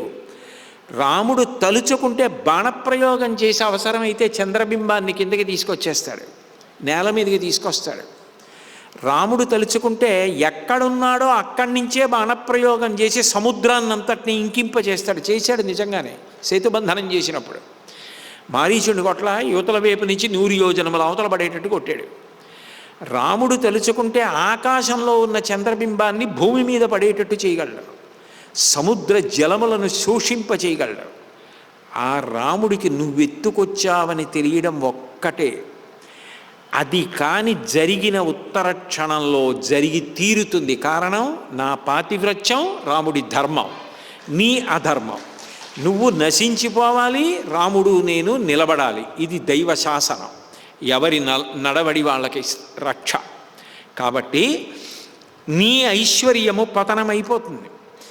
ఇంత శక్తి ఉన్నవాడు నన్ను విడిపించడం పెద్ద కష్టమా? నువ్వేదో ఇక్కడికి ఎవరు వస్తారు, నిన్నెవరు విడిపిస్తారు, ఎవరు ఇక్కడికి రాగలరు, ఏదో ఇంత సముద్రం అవతల ఉంది లంక, 3 లోకముల వారు కట్టకొట్టుకొచ్చినా నన్నేం చేయలేరు అని అంటున్నావు కదా. గతాయుస్త్వం గతశ్రీకో గతసత్వో గతేంద్రియ లంకా వైధవ్య సంయుక్త త్వత్కృతేన భవిష్యతి. నిజానికి ఆమెని పైకి చూశారనుకోండి మీరు, చాలా శోకిస్తూ మూర్ఛపోయి సీతాపహరణమైన తర్వాత అట్లా ఎత్తుకొచ్చి అంతఃపురం అంతా చూపించిన తరువాత దీనురాలై శోకమూర్తి అయి ఉన్న సీతమ్మగా కనపడుతోందా లేదా? నిజానికి ఆమె అలా ఏడుస్తున్నా, ఆమె అంత దైన్యాన్ని ప్రదర్శిస్తున్నా అది రావణవధకే. ఆమె ఇంత స్పష్టంగా మాట్లాడేది యథార్థానికి ఒక తల్లిగా, లోకజనని. ఎంత మీరు కాదన్నా నేను కాదన్నా సీతమ్మ లోకమాత, పరమపావని, భూమి నుంచి చీల్చుకుని పైకొచ్చిన తల్లి. ఎంత దుష్టుడైనా మనసు మారుతుందేమో, అందుకని స్వచ్ఛమైన హృదయంతో చెప్తోంది. చెప్పకపోతే తన తప్పు, చెప్పి మారకపోతే కొడుకు తప్పు. కాబట్టి రావణుడికి అంత స్వచ్ఛమైన హృదయంతో ప్రబోధం చేస్తోంది. గతాయుస్త్వం గతశ్రీకో గతసత్వో గతేంద్రియ లంకా వైధవ్య సంయుక్త త్వత్కృతేన భవిష్యతి. నీకు ఇటువంటి ఆలోచన ఎందుకు వచ్చిందో తెలుసా? కొద్దిసేపట్లో పాపం మీద పాపం, పాపం మీద పాపం, పాపం మీద పాపం, ఇన్ని పాపాలు వరుసగా ఎందుకు చేసావో తెలుసా? నువ్వు కేవలం నాతో మాట్లాడి రాముడికి దొరికిపోయి ఉంటే నువ్వు ఒక్కడివే చచ్చిపోదు. నిజానికి ఇవన్నీ ఎందుకు జరిగాయంటే, కాలం ఎందుకు చేయించిందంటే, ఒకటి నీ యొక్క ఐశ్వర్యమంతా నీ కన్నుల ముందు పతనమైపోవాలి, లంక నశించిపోవాలి. నీ ఇంద్రియాలు ఎంత దారి తప్పిపోయాయో నీ భార్యలే నిన్ను చూసి అసహ్యించుకోవాలి. నీ ఇంద్రియములను నీ మనసుని మాయందు పెట్టలేకపోయినవాడా, నువ్వు చచ్చిపోయింది రాముడి చేతిలో కాదు, నీ ఇంద్రియముల చేతిలో నీ భార్యలే అనాలి. చివరికి అదే అంది మండోదరి. ఆ స్థితి నీకు రావాలి. నిన్ను కట్టుకున్న భార్యలు కూడా నువ్వు చచ్చిపోతే విచారించని స్థితి రావాలి. చిట్ట చివరికి బలమంతా నీ కళ్ళ ముందు నశించిపోవాలి. నువ్వు చెప్పావే 32 కోట్లని, నీ వాడన్నవాడు లేకుండా లంక నశించిపోవాలి. లంకయే వైధవ్యాన్ని పొందాలి. తర్వాత నీ ఆయుర్దాయం అయిపోవాలి. ఇన్ని జరగాలంటే ఇన్ని పాపాలు చెయ్యొద్దురా, అందుకు చేసావు గబగబా. నీకు అర్థం కావట్లా. కొన్ని మానసికంగా చేశావు, దుష్ట ప్రణాళికలు వేశావు, అమలు చేశావు, అవమానించావు, ఎత్తుకొచ్చావు, జటాయువుని సంహరించావు, నాకు అంతఃపురం అంతా చూపించావు, నాతో ఇలా మాట్లాడుతున్నావు. ఇన్ని కట్టి కుడిపితే కదూ ఇవన్నీ అయ్యేది. అందుకని తెలుసుకోలేకపోతున్నావు, తెలుసుకోలేక ఇంకా ఇలా వదరి మాట్లాడుతున్నావు అని. యదా వినాశో భూతానాం దృశ్యతే కాలచోదితః తదా కార్యే ప్రమాద్యంతి నరాః కాలవశంగతాః.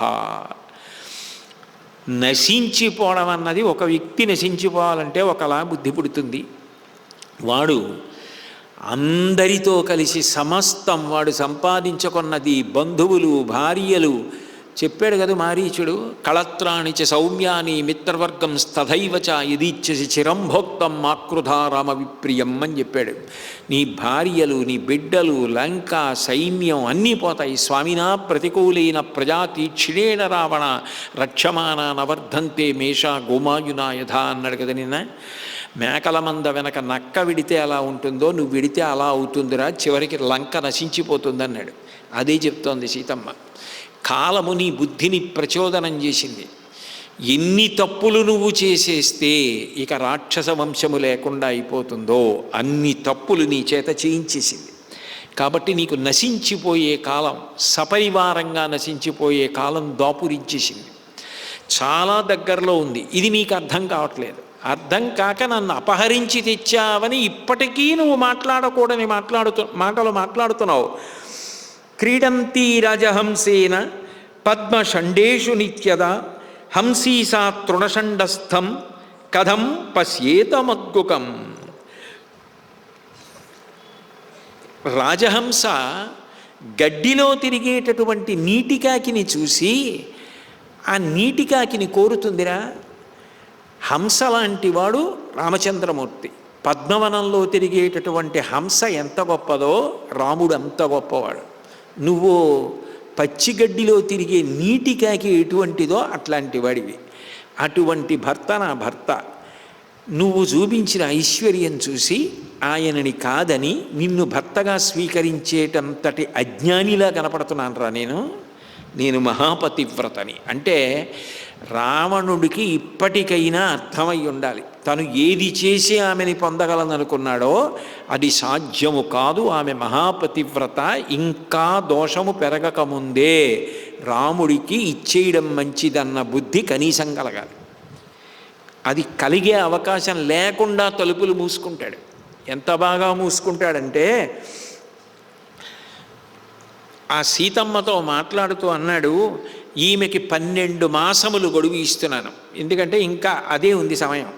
14 సంవత్సరాల్లో ఆ 12 మాసాలే ఉంది. ఆ 12 మాసాల్లో రావణుడు నిహతుడైపోతే, రాక్షస సంహారం అయిపోతే సీతమ్మ రాముడితో కలిసి పట్టాభిషేకానికి వెళ్ళిపోతుంది. అది తెలియకుండా 12 మాసాలు వాడు గడువు ఇచ్చాడు. వాడు పోవడానికి కూడా అదే పెట్టుకున్నాడు. కాబట్టి 12 మాసాల గడువిస్తున్నాను. నువ్వు బుద్ధి మార్పు చేసుకుని నాకు ఆనుకూల్యతని పొందాలి. అట్లా పొందకపోతే ప్రాతకాలమునందు నేను చేసే అల్పాహారంలో నిన్ను చిన్న చిన్న ముక్కలుగా తురిమి తీసుకొచ్చి వడ్డిస్తారు అని రాక్షస స్త్రీల వంక తిరిగి ఈమె గర్వాన్ని పోగొట్టండి అన్నాడు. అది గర్వమా ధర్మమా? గర్వానికి ధర్మానికి ఎంత తేడా ఉంది? ఆమె నరకాంతగా పరమశక్తివంతమైన పతివ్రతా ధర్మాన్ని అనుష్ఠిస్తోంది. అది ఎంత శక్తివంతమో తెలుసుకోలేక ఈమె గర్వాన్ని పోగొట్టండి అన్నాడు. అని ఈమెని అశోకవనంలోకి చేర్చండి అన్నాడు. ఎందుకని అశోకవనంలో ఎందుకు పెట్టమంటాడు అంటే దానికి కూడా దీర్ఘ ప్రణాళిక ఉంటుంది. శిశుపా వృక్షం కింద ఉంచండి అంటాడు. స్త్రీ సంబంధమైనటువంటి రుగ్మతలు కలిగి శరీరము నీరసపడిపోకుండా ఆ ప్రశాంతంగా ఎప్పుడు పక్షులు కిలకిలారావాలు అన్ని ఋతువులలో పళ్ళు కాయలు పువ్వులు ఉండేటటువంటి వనంలో ఉండి శిశుపా వృక్షం కింద ఉంటే ఆమె ఆరోగ్యం నిలబడాలి. వీడి కాంక్ష అటువంటిది. అంతకన్నా నేను పవిత్ర సభలో మాట్లాడక్కర్లేదు. కాబట్టి సర్వకాలఫలై వృక్షై నానా పుష్పఫలైర్వృతాం సర్వకాల మదైశ్చాపి ద్విజై సముపసేవితాం.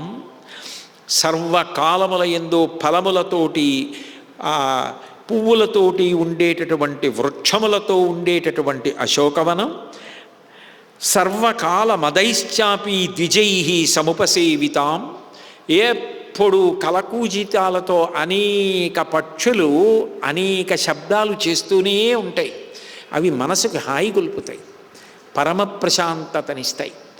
ఈమె ప్రశాంతపడి ఆలోచించుకొని నా వైపు తిరగాలి. అందుకని ఈమెని అశోకవనంలోకి తీసుకెళ్ళండి, బాగా భయపెట్టండి, నయాన భయాన నచ్చ చెప్పండి అని చెప్పి రాక్షస స్త్రీలకు అప్పచెప్పాడు.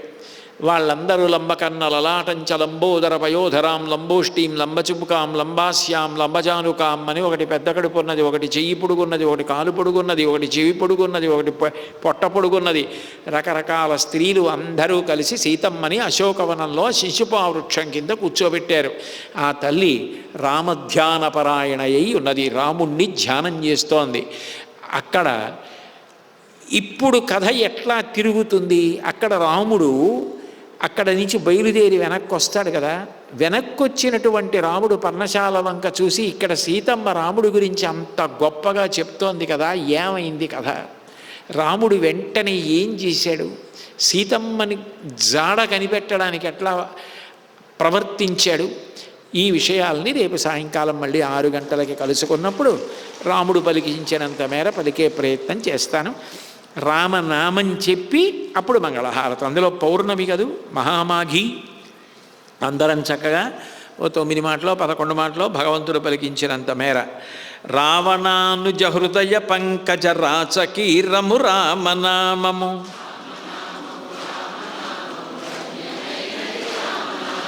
ఎందు చూచిన ఏకమైతా వెలయుచున్నది రామనామము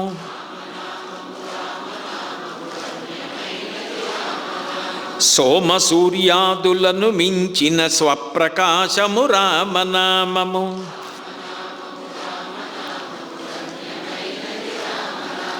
దాసులను రక్షించదయగల ధర్మనామము రామనామము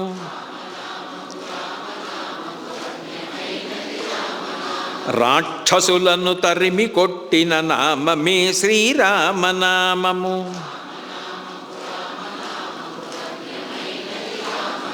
చూపు మానసమొక్కటై మరి చూడవలె శ్రీరామనామము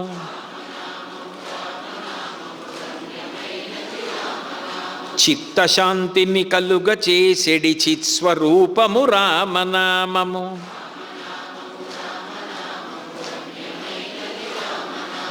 అంబరీషుని పూజలకు కైవల్యమొసగిన రామనామము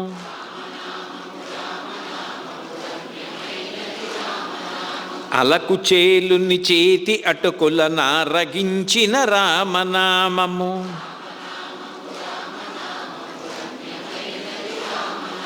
పసితనంబున అభ్యసించిన పట్టుబడు శ్రీరామనామము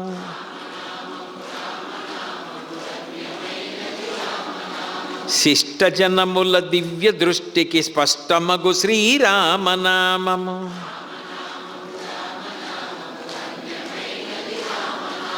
రాకడయు పోకడయు లేనిది రమ్యమైనది రామనామము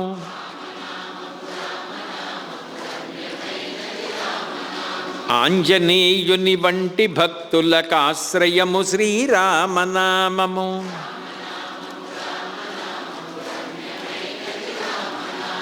రామనామము రామనామము రమ్యమైనది రామనామము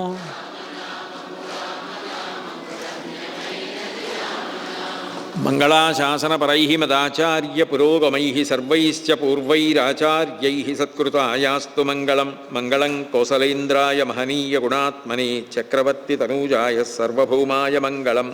ఉమాకాంతాయ కాంతాయ కామితార్థప్రదాయినే శ్రీగిరీశాయ దేవాయ మలినాథాయ మంగళం. సర్వం శ్రీ ఉమామహేశ్వర పరబ్రహ్మార్పణమస్తు. స్వస్తి.